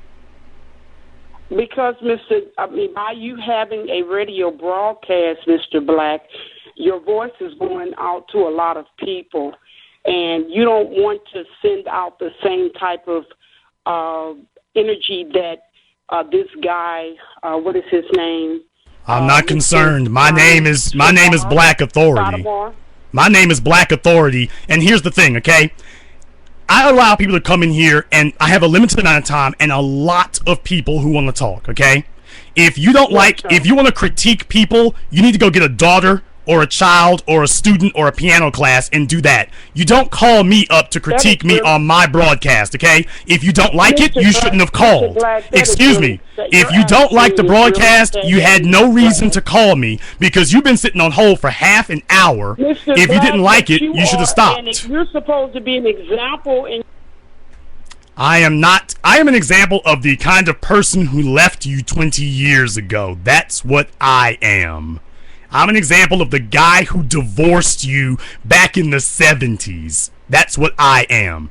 Listen to me very, very carefully out there, people. Let me say something to you very carefully here. To all of the hundreds of people and thousands of people who will be listening after the fact. This is not the ha, ha, he show. You can say I'm bald-headed. That's perfectly fine. But let me tell you something. I'm not the guy on Family Feud. I'm not the sky jock. I'm not patting you on the hand. I'm not trying to make friends over the internet. I'm not trying to do that. I'm not trying to tailor something that you just like and it's been properly seasoned to your taste. I do not nurture grown men, and I do not finesse grown women. I created a place where we can exchange ideas and come to resolutions and actually learn something. Now, I gave her plenty of time to talk, and the only thing that she didn't want to do was discuss her ideas. She just wanted to whine and pitch and moan and complain.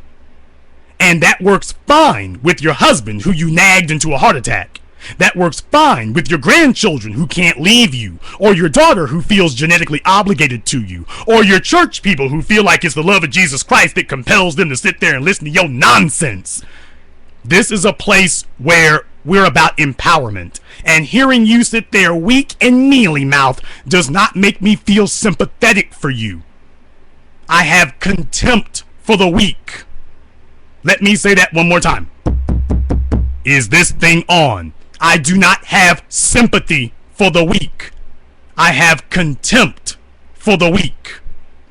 And a person who picks up a phone and immediately starts whining and complaining about what they don't like on a broadcast that they didn't pay for, on a microphone that they didn't pay for, and on an internet stream that they didn't pay for. That's that welfare office mentality that you can walk up in here with your big fat waddling self and sit down in front of this thing and tell people, well, I didn't pay for none of this, and I didn't do none of this, just like I didn't pay for my housing project apartment I live in, but I'm going to tell you what I think of what's going on here, and you should listen to me. So, you paid for nothing. You did nothing. You produced nothing. You've got nothing. You contributed nothing. You were asked what you thought, and you said nothing.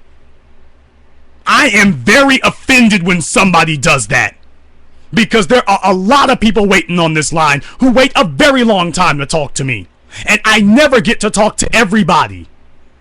The broadcast always ends with 10, 15, 20, 30 people who can't speak to me.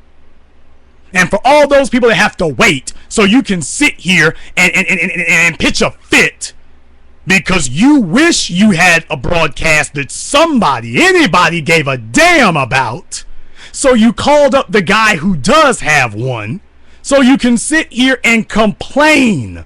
You all know when your grandmother has got the newspaper? I mean, we all love grandma, don't we? She's got the newspaper. She calls you up. She wants to start reading the newspaper to you. Or she calls you up and wants to start complaining about her aches and pains. You got your own aches and pains. Why do you need to hear about hers? Grandma, do you have a solution to your aches and pains? No, I just called you up so I can complain about them. Don't be surprised when I'm not very thrilled to talk to you. I'm not here to please people. I am here to give a forum where you can disseminate ideas. I gave the first caller 20 minutes to absolutely ramble. And that was 20 minutes that somebody with some sense could have been talking. And I wonder if the people with some sense appreciate me giving away 20 minutes of airtime to somebody who ultimately had absolutely nothing to say.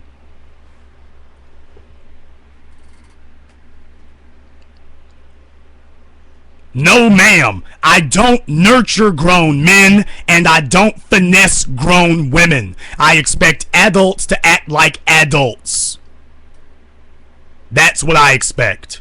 And if you can't do that, go listen to somebody else. Somebody who doesn't actually have anything to say.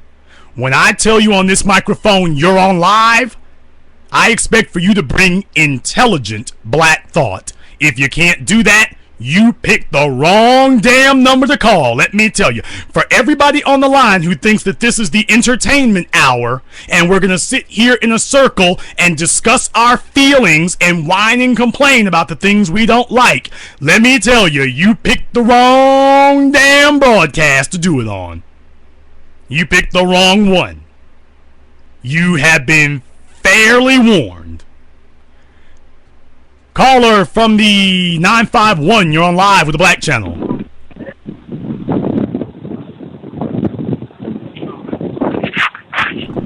Caller from the 951, you're got something in your pocket or something. I think I've seen that number before, as a matter of fact. They stay on the road or something. Not trying to beat up on people, I'm just saying. Come on, guys, let's get our act together here. Tonight's my night for crazy little old ladies, I guess. I don't know. Not beating up on anybody. I swear I'm not. But I'm not going to sit here and try to nurture grown people. Grown people should come to the party ready. At least I expect that.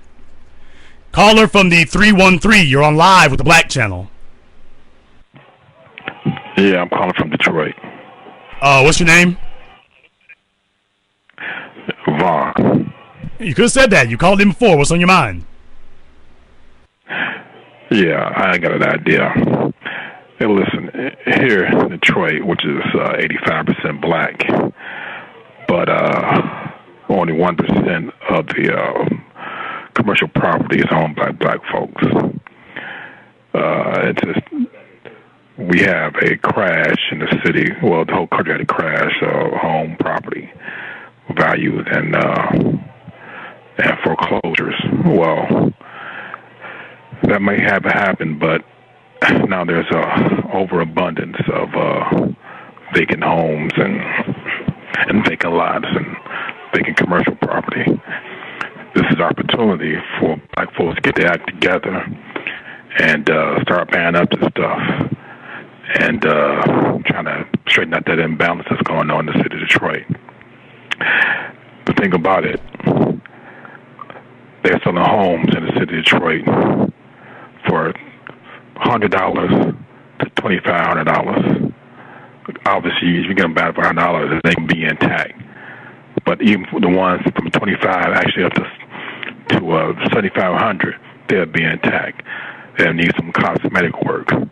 Now, folks need to get their act together, start getting some money together, start buying some property, maintaining them. Because if you do that, within 10 years, you're going to quadruple your money, and from there, you can invest in something further and somebody, a family's member or a future business of your own, or take the equity from that house once you get it prepared and start your own business that's going to support folks or provide them with the things they want instead of somebody else doing it. Another issue in the city of Detroit, folks, first and second generation folks from the Middle East have come in and virtually taken over the entire small business community within the boundaries of the city of Detroit. Okay, now that's a good point you just make right there, because like 5 years ago, I was the first person to start talking about the emergency finance managers. I was the first person who was talking about Benton Harbor. I was the first person who was talking about what was going on in Detroit.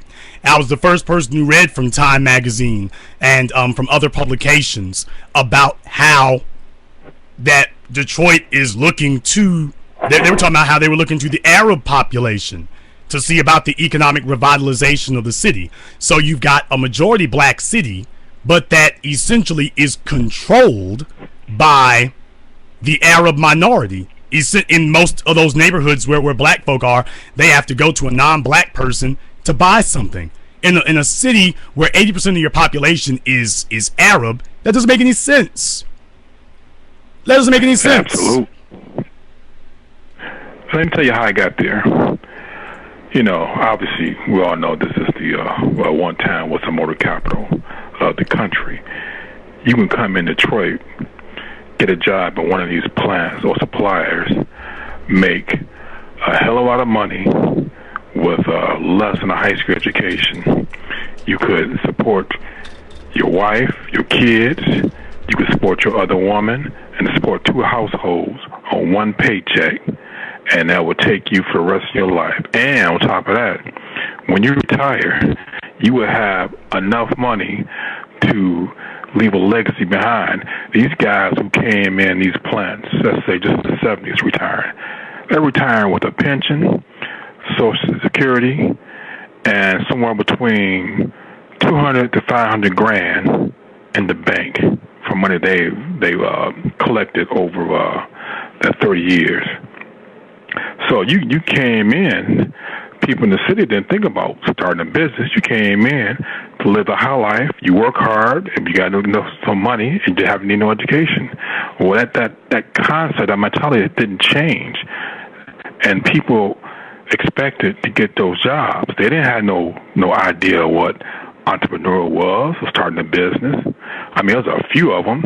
They all want to start soul food places, but anything out of that, they didn't have no idea of being your own boss. I mean, they might have sent their kids to school, and some of them went on to higher education, to higher things, but the vast majority of Detroit and things like that.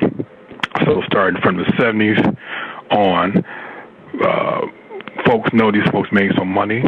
They needed stuff to take care of them, and they came in from different parts of the world, different parts of the country, and started the small mom and pop business to provide for them. Yeah, but that's the problem, though. But wait a minute, no, because you said that our people knew how to run businesses. Hell, we had Motown. My God, we had plenty of black businesses in Detroit. We put them down, was what happened. We put them down. We didn't care about entrepreneurism. We didn't care about controlling the economy. Everybody wanted to go to work for GM. Everybody wanted to go to work at the plant. Everybody wanted to did not want to take over the system. They wanted to be a cog in the system and make a place in the system for themselves. These foreigners, they don't care about the plant. They're not looking to carve out a niche in the system. They are looking for something that they own and control so that they cannot be frozen out of the system. In other words, they want to make their own system so you can't freeze them out. Black folk right now are being frozen out because we did everything for the last 80, 90 years in Detroit except create a system for ourselves. And now we are dependent on someone else who has clearly shown that that door is locked and they are never going to reopen it. Not for us, they're not. And there we sit. And we've continued to sit to this day. And that's the situation we're in right now. So black folk could change it, brother, but they're not determined to. And we can't say it's not because we don't have enough money. We got plenty of money. You let me bring out the new LeBrons and the new Jordans, you'll have a line in Detroit just like you have in any other black city in America. We have the money, we just don't have the will. And now what's happening is social Darwinism. They're just going to remove them from the landscape altogether. And those $100 houses you were talking about, as you know, those are being bought. Those whole tracts of land, whole streets and whole blocks are being bought up by investors from around the world. So you're in a situation right now where I'm not concerned about the people who are buying the land. I'm concerned about what they're going to do with it. Because even if they take it and turn it into rental housing, that would be better than what I fear is about to happen. What I'm afraid is about to occur is that these people who've bought all this land, that these are extremely wealthy individuals, and that their plan is to sit on this land for the next 5, 10, 15 years, and that they bought the land for what, $1,000, $2,000? And that in 10, 15 years, they'll be able to sell it for $2 million. That's a hell of a return on your investment. And whatever they sell it for is probably going to be industrial or commercial. In other words, you can't live there. So that means that the black population who doesn't own any housing of their own isn't going to have a place to go because they don't own any housing, and the non-black people who came in and bought all the houses sold it as commercial property, which means the houses are all going to be torn down, which means they've just guaranteed you won't be there. You won't be You're there. absolutely right. Let me drop another dime to you. The state and federal government came up with some money to tear it down. Well, I don't know if you know, Detroit once had a population of 1,800,000. Now it's hovering somewhere between maybe 650 to 700,000. So obviously there's a whole lot of vacant property. The city has found all the vacant property that's not rehabable, and they got money from the state, the federal government, to tear down those properties. That's 86,000 vacant homes and buildings. They said they had the money there. They're going to have it all torn down within 5 years. I'm telling folks now, once all those vacant houses are gone, things are going to change like overnight, because it's going to lock folks down in certain neighborhoods. And then once you lock down, the value of that property is going to go up. Then once the property go up, the rent's going to go up. And then once the rent go up, you're going to go out because you can't afford to live there. If you ain't got the right type of job to maintain, to live at a place where they can afford to raise the rent, because there's not too many places you can move to, the population is going to start decreasing. Here's what you look for. Here's what you're going to look for, okay? There's a critical tipping point. when Detroit's white, when the white, and I'm just going to predict this right now off the top of my head based on what I've seen everywhere else around the world and around the country. When the white population of Detroit, I want to say that when you start, and I'm talking about the inner city, the metropolitan area now, I'm talking about right in the heart of it, when that population point starts tipping closer to that 20% range, all hell's going to break loose. It's not even going to take a lot. Now, we can count everybody else in that if you want to, I guess. I don't know. But when you start seeing that white population closing in on that 20%, you are going to have somebody walk into that place and say, I want to invest $1 billion. And if you don't believe they can do it, go ask Steve Wynn out there in Las Vegas. I want to invest $1 billion in an industrial park or a refinery or something. And when they say that, Katie, bar the damn door. For black folk in Detroit at that moment, when that person makes that announcement, it's over. The game is officially over at that point. Might as well just get up and start packing up and walking out right then. I'll let you have the last word, brother. Yeah, Dr. Claudia Anderson had the right idea. Invest, find out what people who look like you want. Start a business within that marketplace and grow from there. And he laid out a whole program for it. Folks need to go out and buy his book. I ain't getting no money in it, so I might no business connection with him. But I'm just saying, I saw his videos, watch his videos, buy his book, and advance yourself and your people. Thank you very much for joining us, brother. We appreciate having you. There was a person in the chat room who, RB Radio Network, he's absolutely correct. I don't have a problem with selling rims. I don't have a problem with selling shoes. I don't have a problem with selling belts. I don't have a problem with selling weaves. I don't have a problem with selling any of that. The only thing I got a problem with is who's controlling it, who's benefiting from it. Because there's plenty of money being made. I don't have a problem with the money being made, however the money is made. I'm not going to quibble over that. I don't care. My point is, the problem we have today is not that we got Air Jordans and rims. The problem that we got today is you bought the Air Jordans from Nike and you bought your weaves from the Koreans over there. That's the problem, and your people get nothing. That's the problem that I have with it. If we're going to have all that stuff, we should be controlling the whole market. How is it that we can be 90% of the consumers and 1% of the suppliers? That makes no sense. If we're 90% of the consumers, we ought to be 95. Hell, we ought to be 100% of the suppliers. If we are 90% of the people who buy it, we ought to be running that thing up one side and down the other. Why not? We should be. I don't have a problem with it, really, people, and this is going to rub a lot of folks the wrong way, but it is what it is, what it is. The market, whatever the market is for, does not matter to me. I said that when Momo was on here the other day. I said, look here, I don't care whether the girls are wearing weaves or not. I'm just saying we ought to own all of it. If it's going to be Virgin Remy, I don't have a problem with Virgin Remy.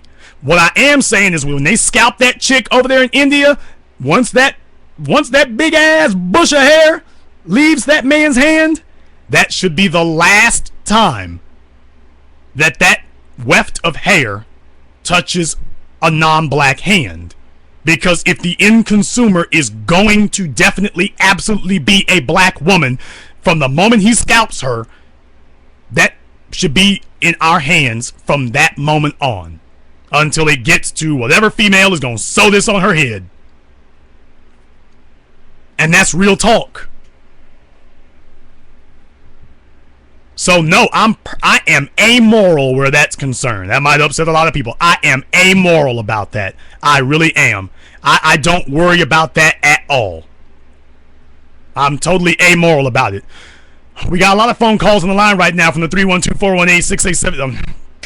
951. But anyway, we got a lot of calls on the line right now, so I want everybody to stay on the line. But I think I recognize one number here, and I want to try to get to them before we get too far along. Is this who I think it is from the 951? Good evening. This is Mona Lachey. Mona, we were just talking about you. Yeah, I heard my name. How are you? Black first, sister. Very glad to hear from you. What's on your mind? You know, I didn't push one. I was just sitting here listening. I just got home from work. Well, you should talk to us anyway, which is always a good sign to have here. But definitely, like I say, I'm going to be drafting you here shortly, so be on the lookout for that, because we'll have her talk to us about wefts and weaves, even though she doesn't like dealing with those. We'll have her talk to us about those anyway, because I just want to. Caller from the 480, you're on live with the Black Channel.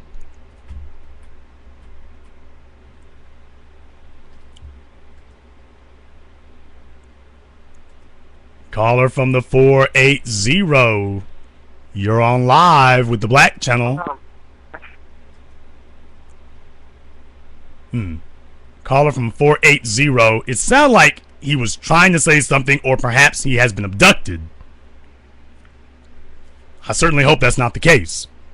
Some people get there on their phones and whatnot, and I have to remind people that this is the single most dangerous radio program in the world. Not for me.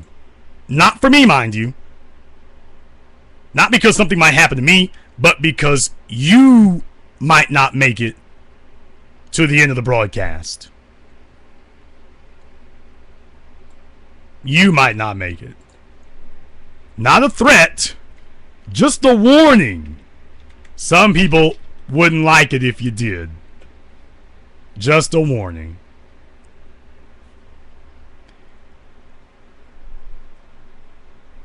Now I have to be careful here. Let me see who's been waiting for a while. Caller from the 267, you're on live with the Black Channel.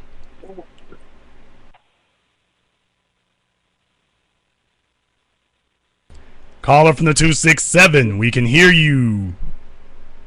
You might as well go ahead and say something. Okay, if you're on the line and you do not want to be in the host queue, I don't even know why I say this, because it rarely ever helps. Even though those wonderful people over there at Blog Talk have assured me that this is not supposed to be a problem, apparently it may still be. Please press 1, and theoretically speaking, it is supposed to remove you from the caller queue. Theoretically speaking. Caller from the 312, you're on live with the Black Channel. Yeah, was this one me? Yes, that's you. When you heard that unmute, that was you. Oh, okay. What's good, man? What's your name? Where you calling from? L.E.L. Royster, calling from Chicago. That name sounds familiar. I think I saw you earlier today online. What's on your mind, black man? Yeah, man, I just comment, and I watched your videos for a while and everything, and really started paying attention to a lot of the things you were saying on your broadcast, because I know that your broadcast was different than the show.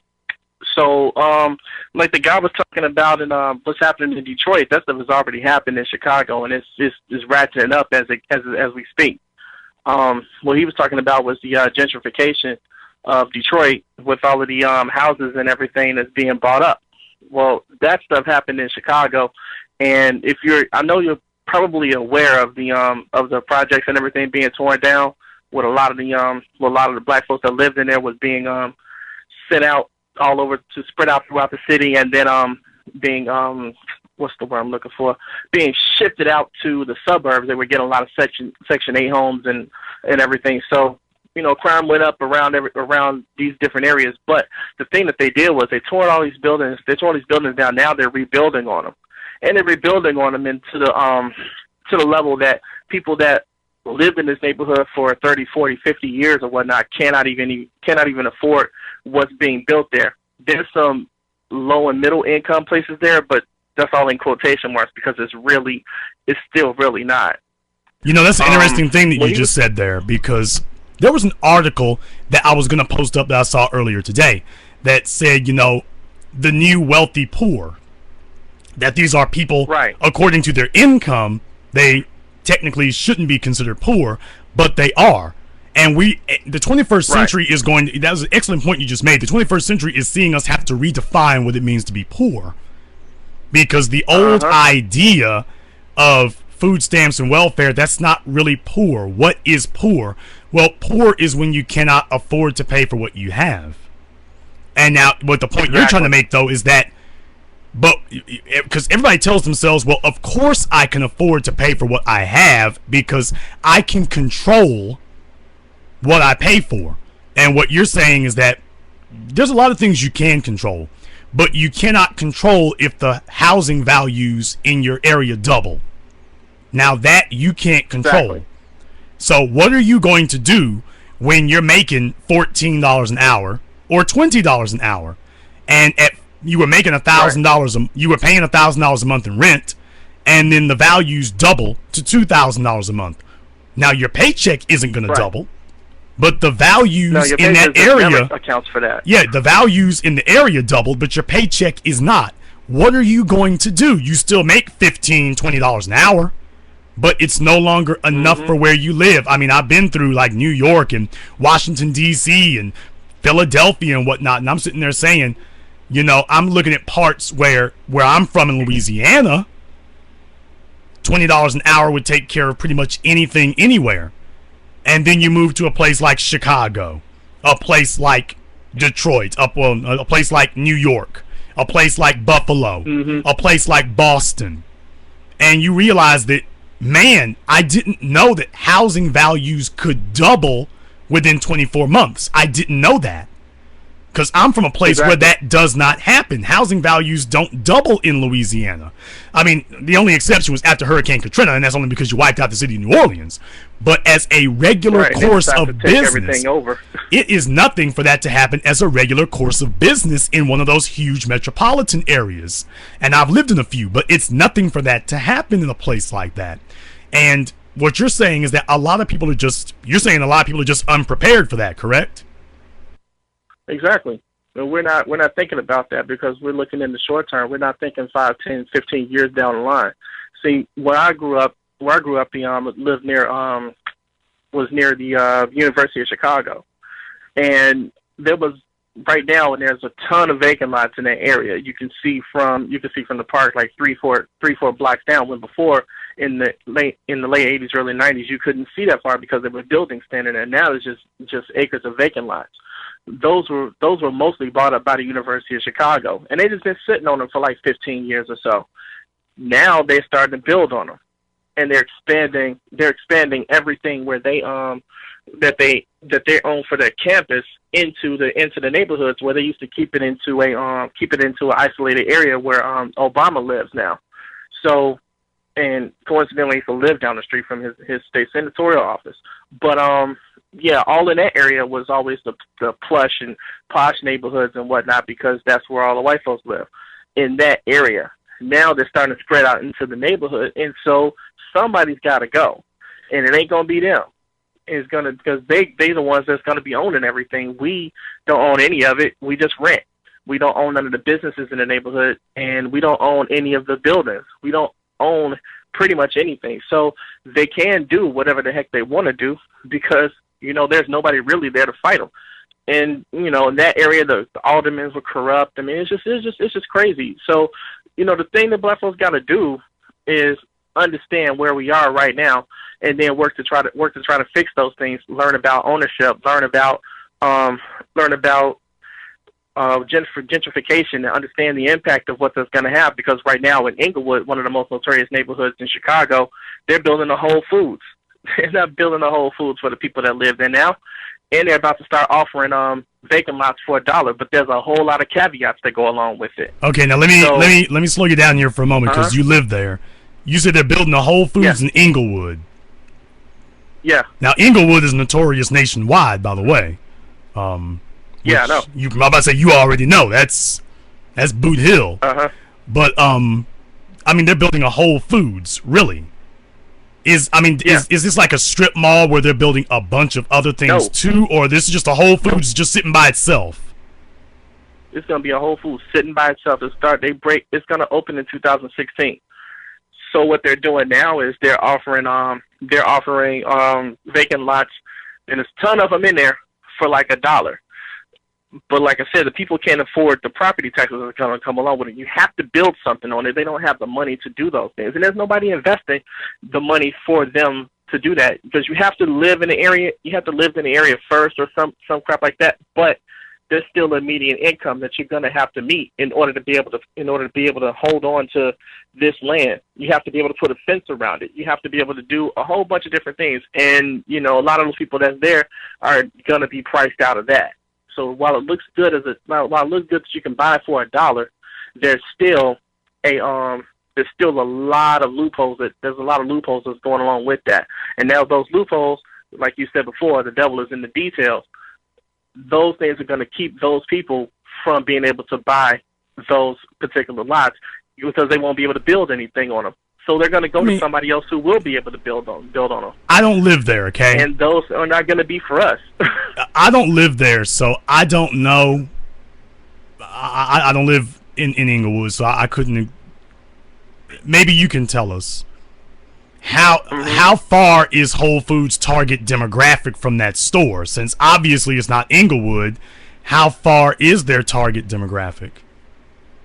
Oh, their target demographic is like on the other side of the city, and which is say 9-10 miles, which in Chicago is a big distance. Then why do you think they built it there? People are going to be coming back. Why do you think they built that there? Why? Like I said before, they didn't build it for the people that's there now. They're building it for the people that's going to be there 10, 15 years from now. Yeah, but that's the problem, is that they have to survive for the 10 or 15 years.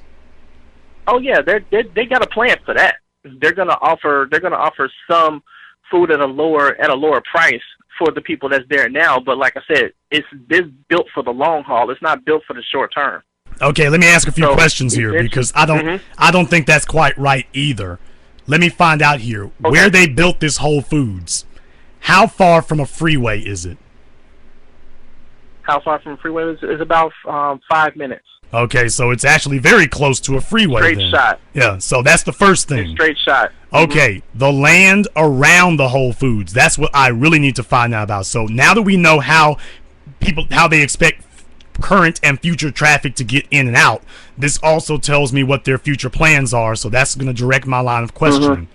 The land around the Whole Foods, what's on the left and right side of that whole? I mean, has it already been built, or they're just planning on building it? No, it's not built yet. Okay.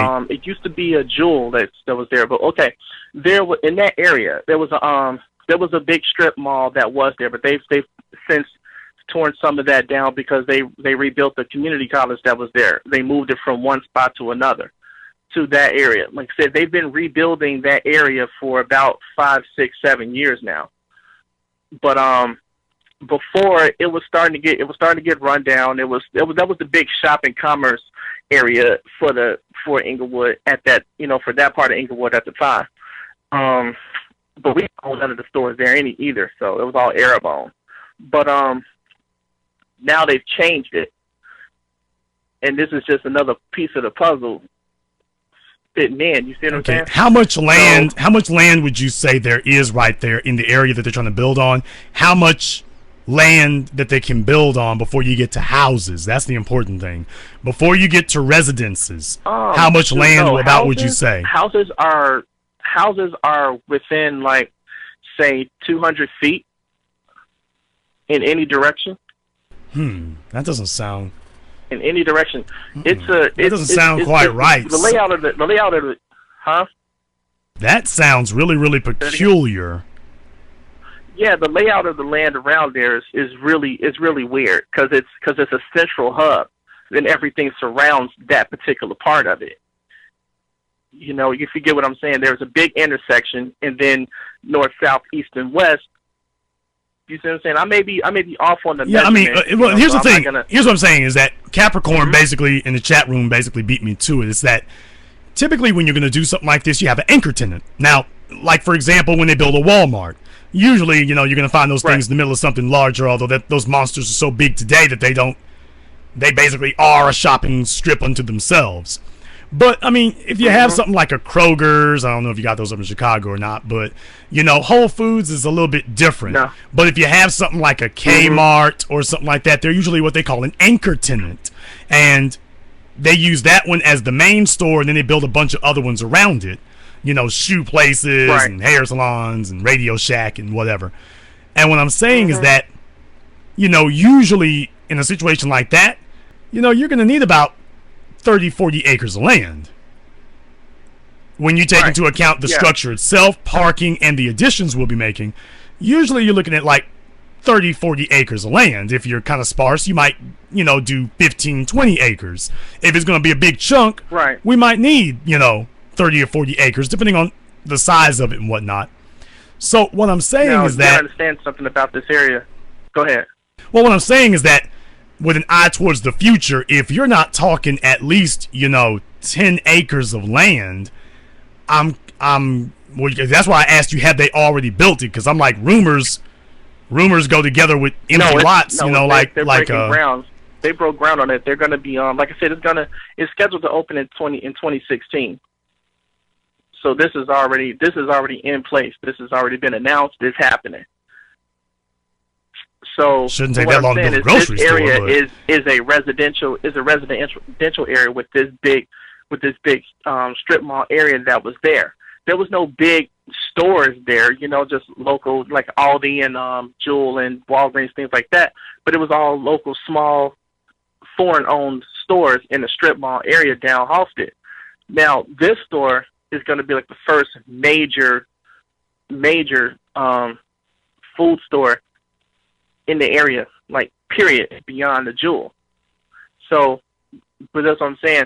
In Chicago, you only find Whole Foods in white areas. You just break it down seriously, you know, for real what it is. That's the only place you'll ever find a Whole Foods.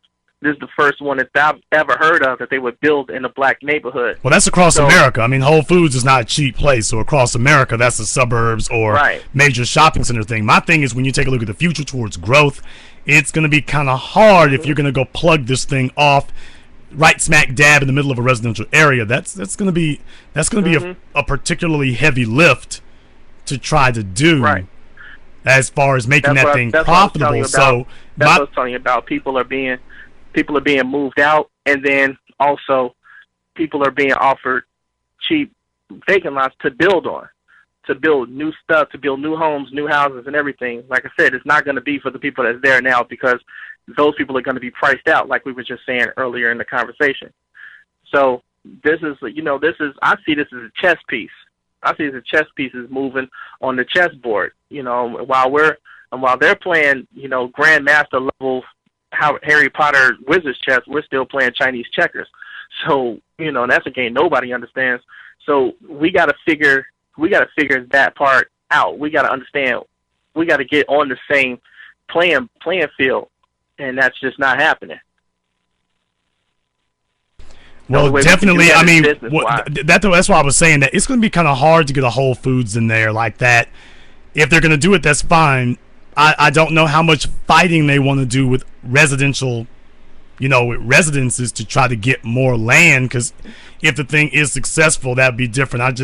I think it sounds a little funny. I'd like to see the area a little bit more so I can get more of an idea, because I don't know what's across the street from it or whatever. It sounds a little odd unless things are about to get really, really critical out there, because I mean, and it is. What I'm concerned about is, you know, not too far from Illinois was the Kelo, Vermont decision. And for those of you who are not aware of Kelo, about 10 years ago, the Supreme Court ruled. It was Kelo. It was a case in Kelo, Vermont. This real estate developer wanted to build a bunch of condos and stuff. And he said to the city of Kelo that, hey, we can do this if you move all these little old ladies and their houses out of here. And the little old ladies and their houses, they fought it and they fought it and they fought it all the way to the Supreme Court. And the Supreme Court ruled that eminent domain was absolute. And that even though these condominiums, now the argument that the city of Kilo used was that building these condominiums would raise property values, which was in the best interest of the city, that was public good of the city. Now, up until then, eminent domain was understood to strictly go towards public works, not to take private property from one citizen and give it to another citizen. No, right. But what I'm worried about is that Kilo said you can do it, and unless you all have a law in Illinois, because we all know how squeaky clean the Illinois legislature is, so unless you all have a law in Illinois that forbids that kind of thing, that kind of chicanery, things are about to get real tough, let me tell you. Because we have one here in Louisiana. We got a law like that that prohibits that in Louisiana. They passed it right after Kilo. I'm worried that if you don't have that in Illinois, that means you're not covered in Chicago. And if you're not covered in Chicago, Rahm Emanuel will drive the damn bulldozer over the house. Oh yeah, and like I said, these things are happening, and they've been happening. They've been happening for about a good 10, 15 years. At least. I mean, you know what? 10, 15 years ain't even enough, because that just basically covers like 99 from now. We're talking about going like all the way back to the early 90s. So we're talking about 20 something odd years has been going on. These things have just been happening. So yeah, but I had called because I got completely off the point of what I wanted to say when I called in, if you don't mind me saying it. Okay. Well, the thing is, we need to understand contracts, like you were saying before. We need to understand the importance of locking our stuff down when we go into business. You know, the thing is, a lot of us don't understand trademarking. We don't understand copyright. We don't understand those type of things. I took a few music business classes, and those were very important into doing that, because they taught us all of those things and how to go about doing that. So I like to share that. I like to share some of that information every chance I get with people, so they understand that these things are important. So when you go into starting your own business, you got to understand, you got to think about branding, marketability, and things of that nature. So when you trademark your logo, your image, that gives you the right to put that image on anything. It's all about monetizing what you do. It's not just about whatever it is you sell. Like you said, we can sell whatever it is, but also sell your brand. Put that out there. Make sure that you have it all trademarked. It's not enough to just copyright. You got to have your intellectual property too, so that you can have full, complete control over what it is you do. And you can do that by going to the Postmark Trademark Office, which is uspto.gov. You can go copyright stuff at the Library of Congress, LOC.gov, and do those things. Pay that money. Don't do the poor man's copyright. Don't do the poor man's nothing. Pay the money, because that's the one thing we always try to get out of, is paying the money. Pay the money is important, because you're talking the potential millions of dollars, and that's how you have to think. In that, okay, this is my baby. I'm going to protect it, and I'm going to make sure that if anybody makes any money off of it, it's going to be me.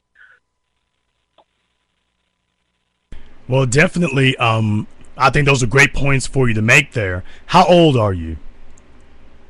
I'm 38. Okay, 38. You sound younger than that. People always say that. Well, that's a good problem to have, let me tell you.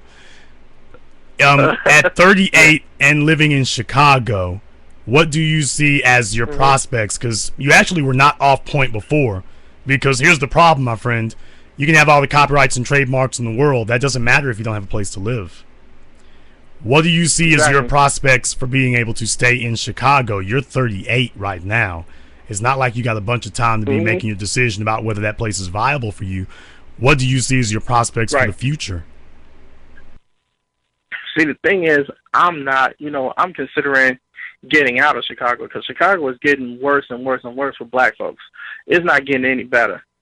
And so Chicago might be, in my distant future, say 5 years from now. I'm not even sure. But it's no good. Ain't nothing here for real. So yeah, I couldn't even tell somebody what to do as far as what future prospects is and what they think might be able to happen. Nah, ain't nothing here in Chicago for nobody, especially not for black folks. We got to get the heck up out of here and start over somewhere else. At least that's how I'm thinking. Where did you have in mind?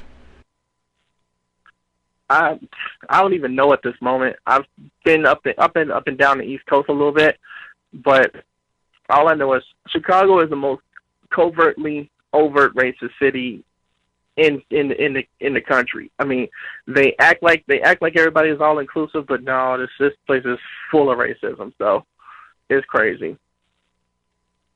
But I mean, that's all I want to say, though, man. Well, as a black man in that place, like I say, I'm not really sure where you're going, but black folk have had decades now to get their act together in Chicago and just sat on their hands, man. Black people have sat on their hands all over the South Side. Should have had the South Side sewn up. That South Side should have been sewn up 35 years ago. Should have been sewn up. That thing ought to be a black Chinatown today. It ought to be. And look at it. It's a damn slum. Tell me if I'm lying about that. It's, like I said, you don't have to go into that. We all know. It's not like we don't know. Same thing with Inglewood, to be totally honest with you. For the most part, you're right. For the most part of it, you're right. There's pockets of really good neighborhoods and a lot of people owning their homes, but all those are really owned by a lot of older folks. As far as younger folks, there's not a whole lot of that. But I mean, it's just a lot of things going on here, and we're too busy pointing the fingers at each other that we're not seeing the chess pieces being moved around us.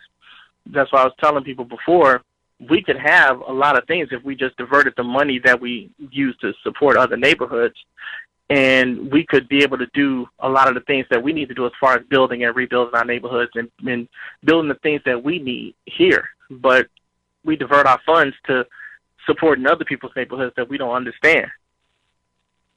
Well, one of the people in the chat room did make a good point that, racism is everywhere.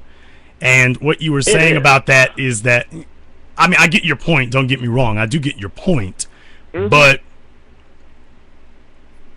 when you think about it holistically, okay, especially in a city like that, or in any city, to be totally honest with you right there, what you really want to do is get together. There's only going to be a few people who actually understand what's going on. It's not that everybody can't see that the pieces are being moved. It's not that. It's that how many people are doing something about the pieces being moved, and how many people are just sitting there watching it and saying, oh, well. That's the problem, that we as black people have a habit of seeing the pieces being moved, and we just sit there like a deer in the headlights. Oh, well, the pieces are being moved. I think the problem is we don't realize the power that we do have. Long and short of it. Brother, at this point in my life, I don't think it's that we don't realize the power that we have.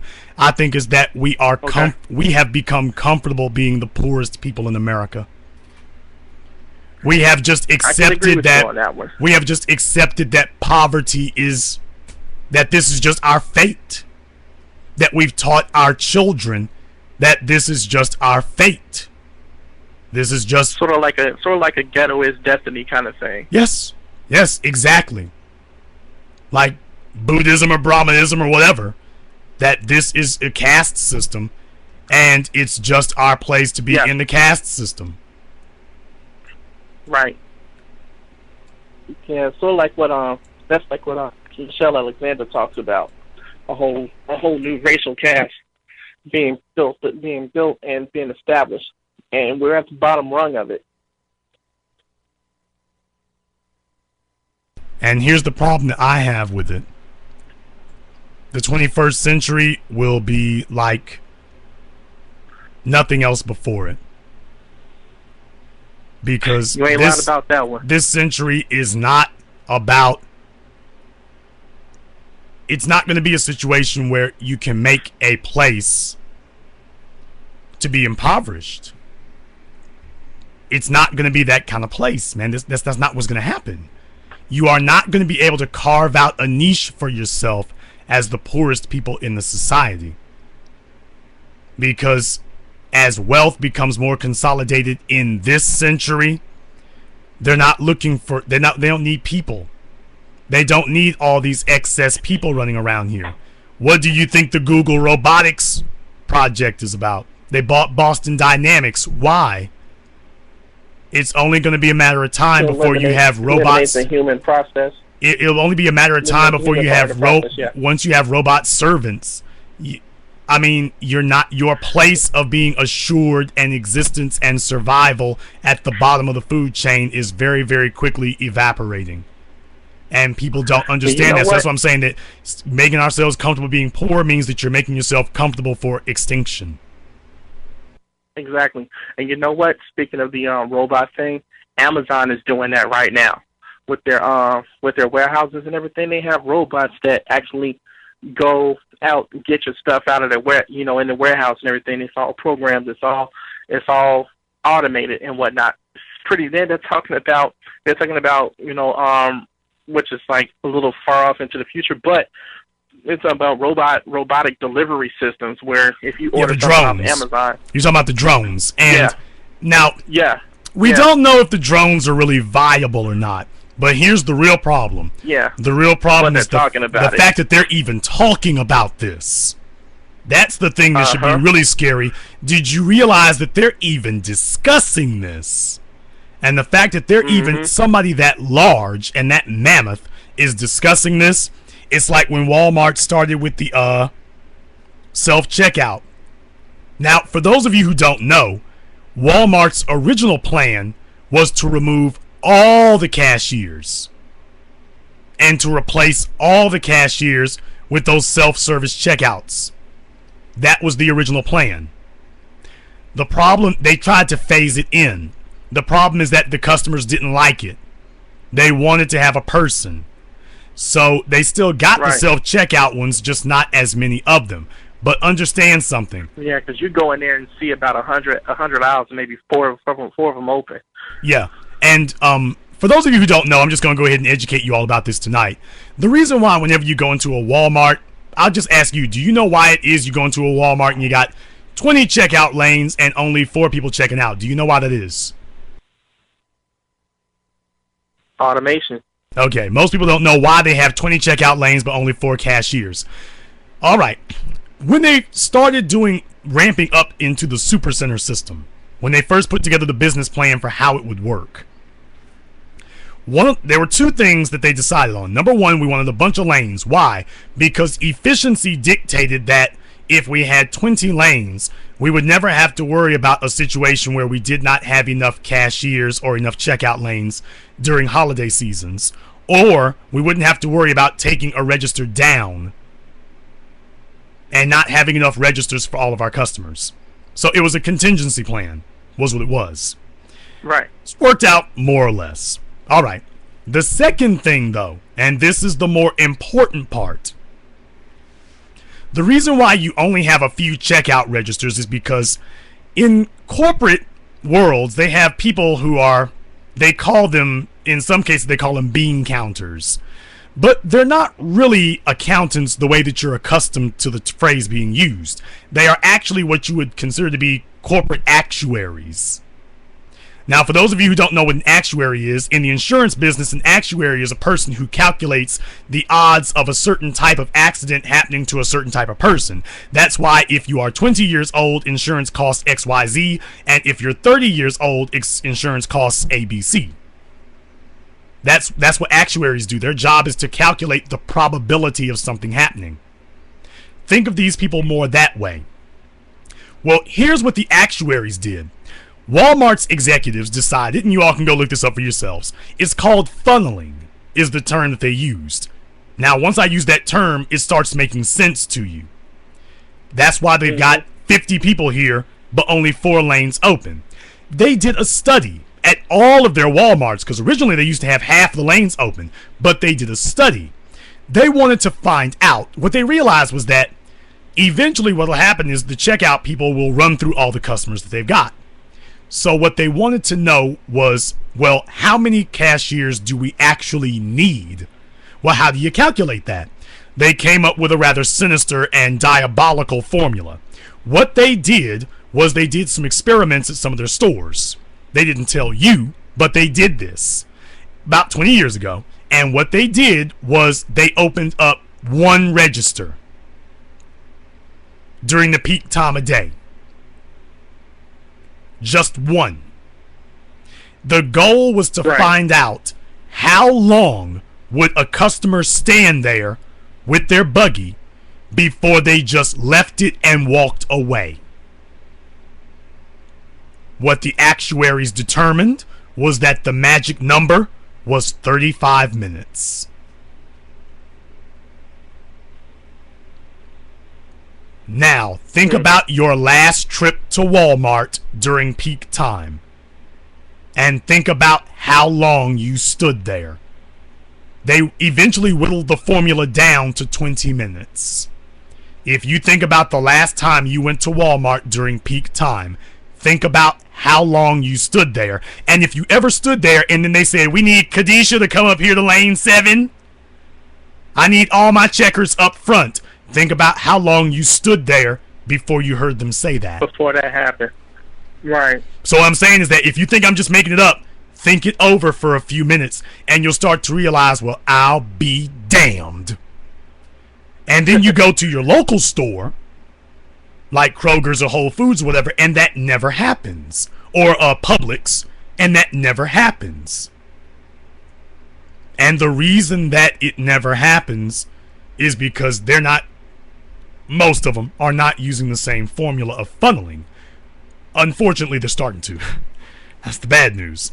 But if you want to know why it happens when you go to Walmart like that, that's why.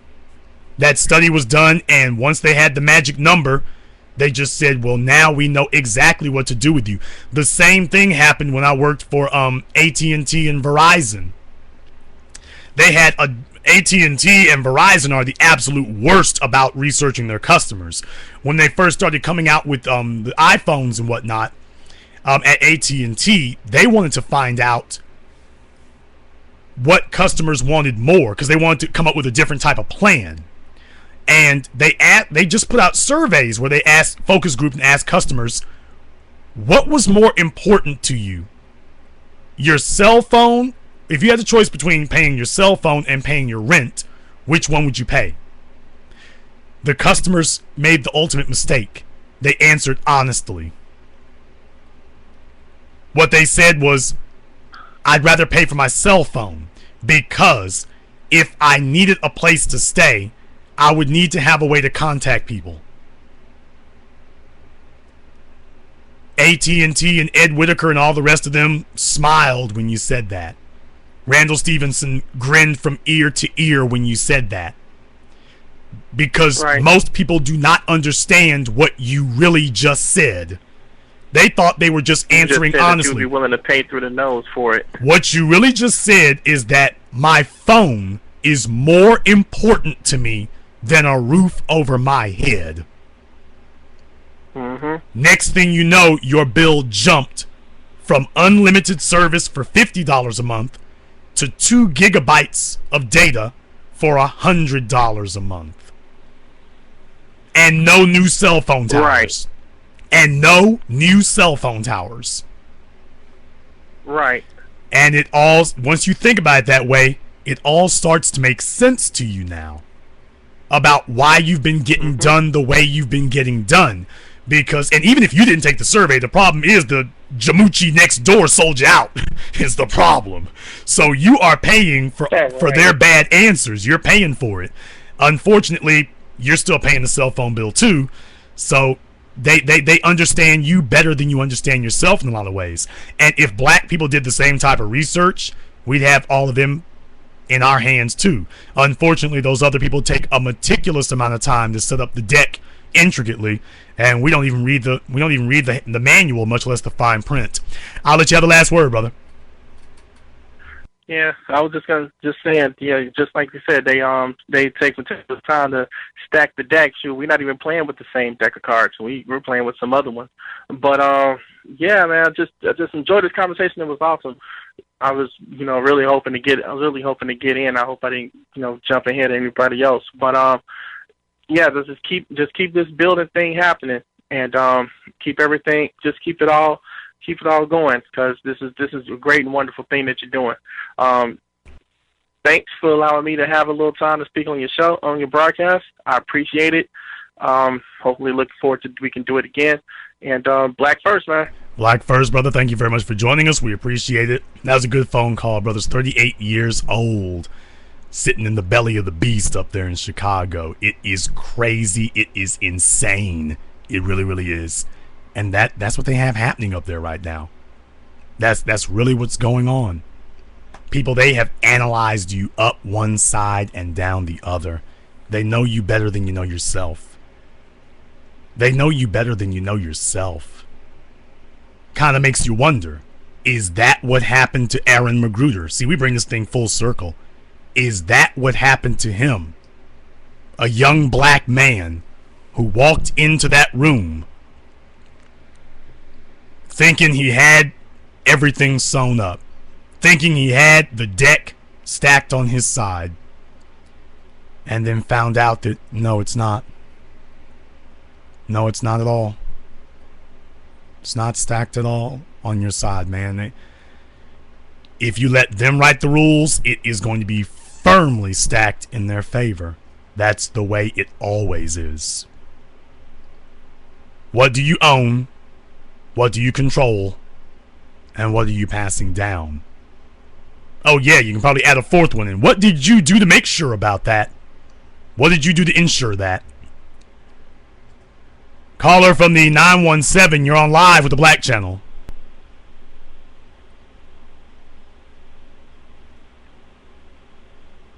Caller from the 917, last time, you're on live with the Black Channel. Okay, caller from 917 has been abducted. We are very sorry to hear that. See if we can grab a couple more callers here. Caller from the 786, you're on live with the Black Channel. Black first. Black first, brother. What's your name? Where you calling from? Lonnie from Miami. What's on your mind, black man? Yeah, I wanted to talk to you about the mental state of black people today, because I see how a lot of people, like, I won't want to say attack, because they really can't attack you. They're just talking about you, and how they saying that, you're talking about building and doing something for us. Everybody doing something for themselves, and just how people can turn and say you're an agent, or somebody's an agent, or somebody is for white supremacy, when they're talking about building some black people doing something for themselves. That's insane that you can look at somebody and say that person, where I don't know what he looks like, so I don't like him because of that, and he's for white supremacy. When has white supremacy ever been for black people building something? And this entire state of black people just wanting to stay right where we are, just doing nothing. Like, people can just look around and have this mental capacity of, I don't want to do anything. I just want to sit around and complain, and anybody that tells me to get up and go do something is my enemy. Have something for myself is my enemy. Because my father didn't teach me that. He taught me to go and get my own, go and get something. He taught all his sons to go and get something, build something for yourself, make your own win is what is only, it's in your hands if you get up and go do it. And the message that you saying of building is something that a lot of young men didn't hear growing up because they didn't have fathers. So where's your mental capacity at when somebody is finally telling you that? You're 25, 30, 40 years old, and somebody is finally telling them that, and they're denying it. They'll rather sit still and talk about sex like that. We have I look at posts sometimes online and I hear people talking and it's just just ridiculous on how they don't care. They just want to anything about sex and everything else. Like I always say, man, my people get distracted so easily. We can get distracted on the stupidest thing so easily, so readily, that our minds are too weak. And I just look and I think my father is the strongest person that I know. He's the strongest man that I ever know. And I think he raised 3 strong sons. And I look at these kids today, and I even look at me at my own age because I'm 34. And I look at me at my own age and older than me, and I just say, man, it's hard to get to 34 years old and then look around at your own people and say, my people are weak. They don't have mental strength. They don't have strong backbones. They're living off of being strong from decades and centuries ago. They're saying, we're strong. Look at Malcolm X. And I say, no, we're not strong. We're weak today. We're very weak today. We're not a strong people. You've made so many excellent points here so far. I'm telling you, I'm going to give you the microphone. You should have your own broadcast, brother. That's what you should have, your own broadcast. Some people have a problem with that. I want as many people out there with their own broadcast as humanly possible. That's why I made a video that you all can see on YouTube that tells you how to set up your own broadcast just like I've got right here. So you should definitely have that. You've made a lot of great points, and I just wanted to jump in here so I can comment on a couple of them before any of them slip my mind right quick.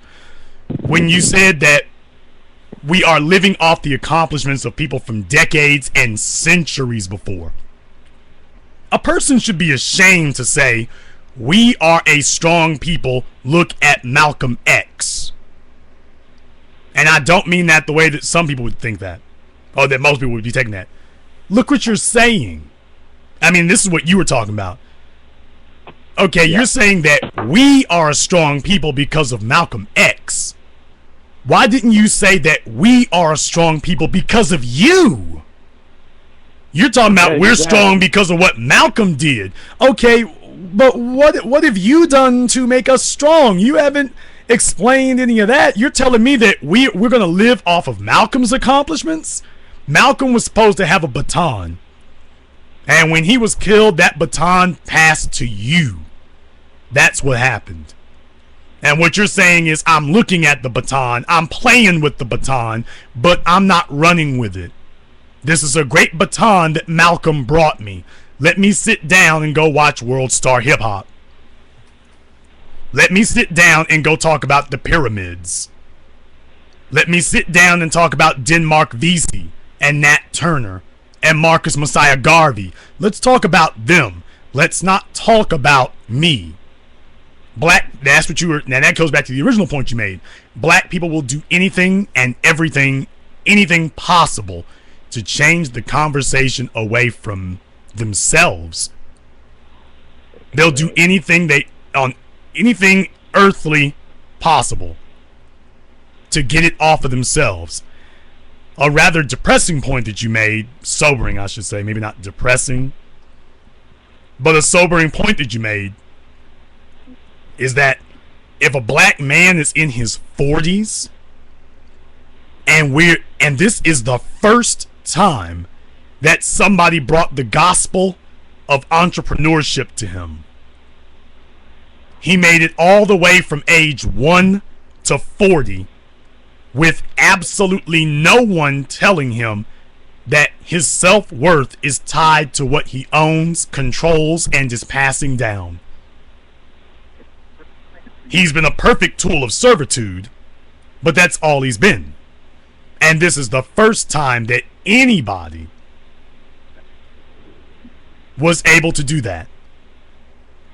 Brother, what do I do with a grown man at 40 who knows absolutely nothing that we're talking about? I really have to tell you, and this is sad for me to say this, I don't know how much I can do with somebody at 40. And you understand this because he has adopted so many bad habits at this point. He has, even if he knows that he needs to do this, I am worried that it's going to be too difficult to teach him because he's chasing hoes and he likes to get his drink on and he watches the clock when he's at work. You know, as an employee, you're supposed to be using your time as an employee to craft your skills and hone your skills at being an employer. While everybody else is preoccupied while everyone else is preoccupied with going home, you're supposed to be preoccupied with doing the best job possible. Making sure that your customers for the guy you work for right now are the most happy, because when you leave him and you set up your own business, it's going to be your job to make sure the customers remain happy so that you stay in business. And I can't teach somebody how to want to stay in business. I can't teach them that. I can teach them a lot of things. I can't teach you how to want to be the best there is at what you do. I can't teach you that. You have to want that. You have to understand that being the best at what you do is what makes you that unlimited income that you're so concerned about getting. So for a guy who makes it to his 40s and we've never talked to him before and nobody said anything, I am willing to speak to him. And I do. I'm willing to do it. And I do. But I'm concerned. I would be very, very concerned that somebody at that age is set in their ways. And that some of these little intricacies that are so important, that he'll be resisting me. That he'll be trying to figure out a way to cut corners. That's what would concern me. But I think those are excellent points you make. Those are all excellent points. Yeah, I go back to the idea of what you can do with that person, and it's not much, because you see so many black people are our own worst enemies, and so many don't want to actually do anything, that they'll rather, it's not just that they'll rather go to a white person or go to an Indian person or go to a Latino or somebody else just to go to them, that they'll make excuses because they don't want the person who's next to them, the black person next to them, who's about doing something and building his own business and constructing something. They don't want that person to succeed, because the person next to you starts to succeed. Then it's that light that shines on him. Some of it gets on you, and you're not doing anything. Because I'm one of three brothers. I'm the middle brother. And between all three of us, we've all at one point in time owned our own business. My younger brother just started up a business. So how can and the people that I'm on my second phase of restarting my business, because I did just like you had said, you wanted to go with the black people because they were your people. And I did go to the black people because I said, I'm gonna put a package together to make so that people can start their own business and go from right now to death to leaving their kids a life insurance policy. And people didn't want it. I mean, I did everything to do it, and people will not go for it. People won't go and buy, hair supplies from a black person, because that's a black person that now I'm helping them get somewhere.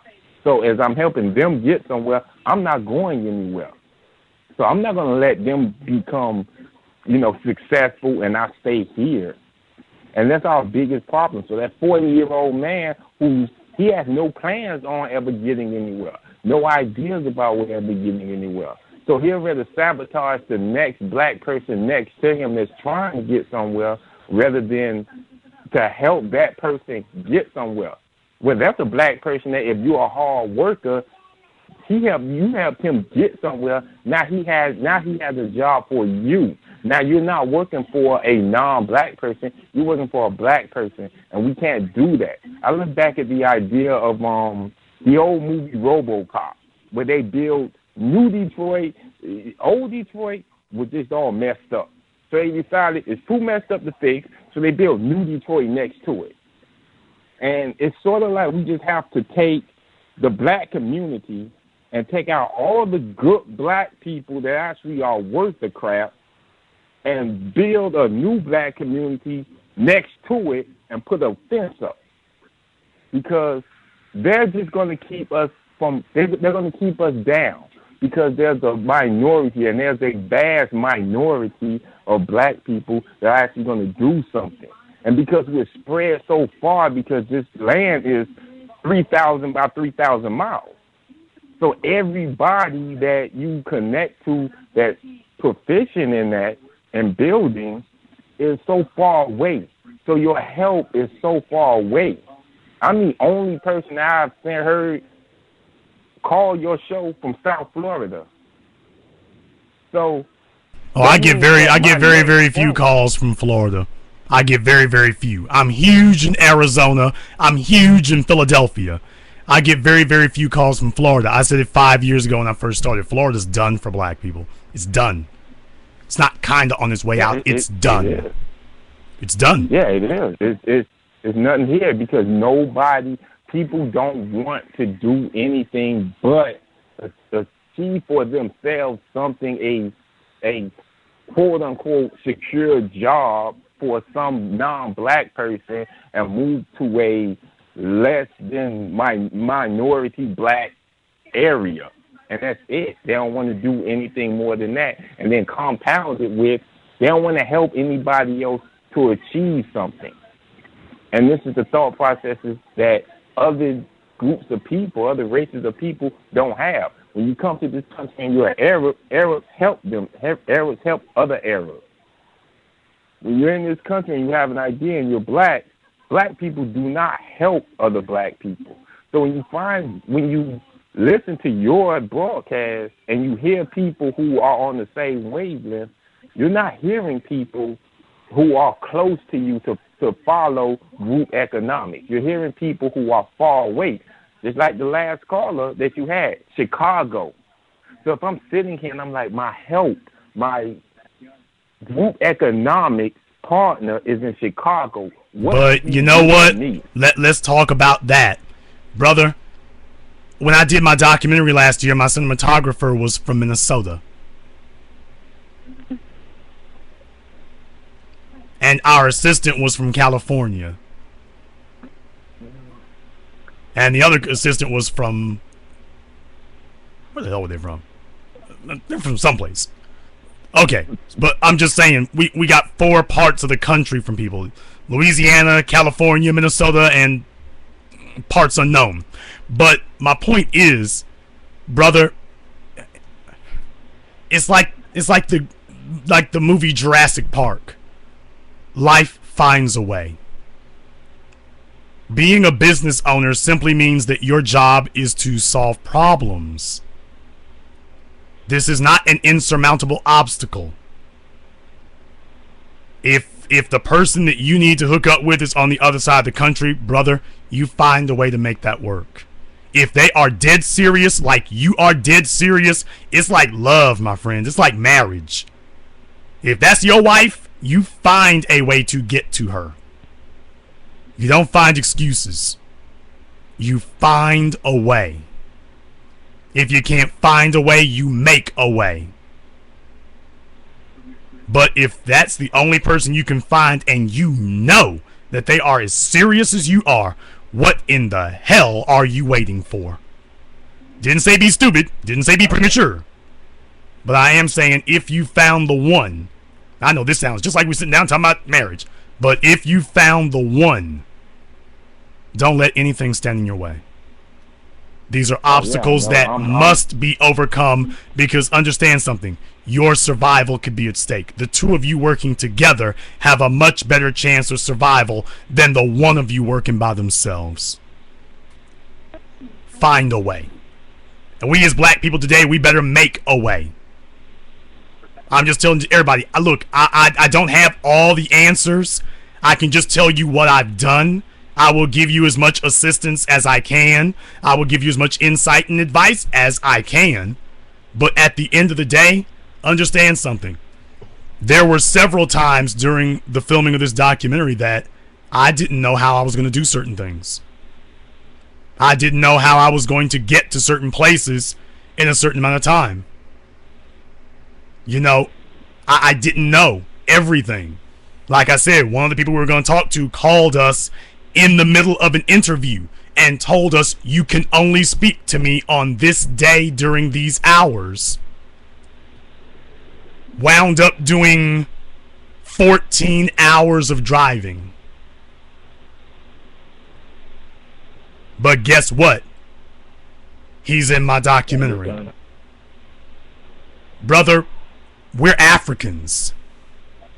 We find a way. And when we can't find it, we make it.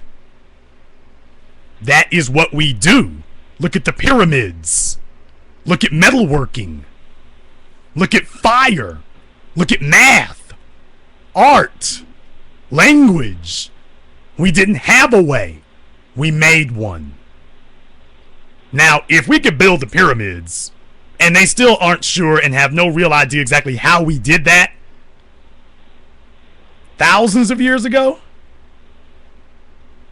and you're telling me that you can't connect with another person 1,000 miles away and you have the internet?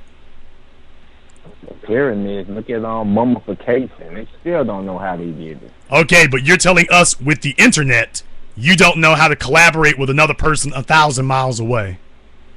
Oh, no, I do. I know how to do it. I'm talking about us as a people that we're so far away. And so for some people, for me, I'll reach out from distances to meet and gather people. I tell people all the time, I found people of intelligence and who want more, black people who want more, because I got up and I looked. I went and looked, and I always tell people, you have to look. They're there. I know they're there because I found them. Because I found you. I found your broadcast because I looked. Because I got tired of me being the only one trying to motivate black people around me. And I said, I can't be. There's no idea that has ever been created where one person had that idea. McDonald's and fast food they weren't the first ones to do it. Somebody came up with that idea, and it just happens to be one person put it into action. So somebody has to be out there.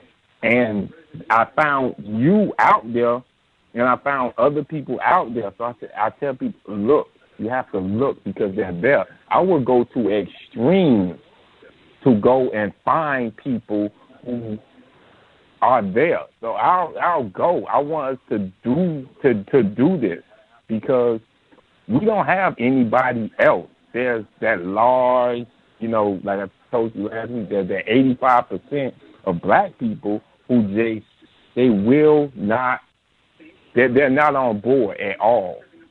And the rest of us that want to do something, we have to do it because they only see, black people only have the goal of seeing success. You have to do it and then come back and tell them and say and point to something.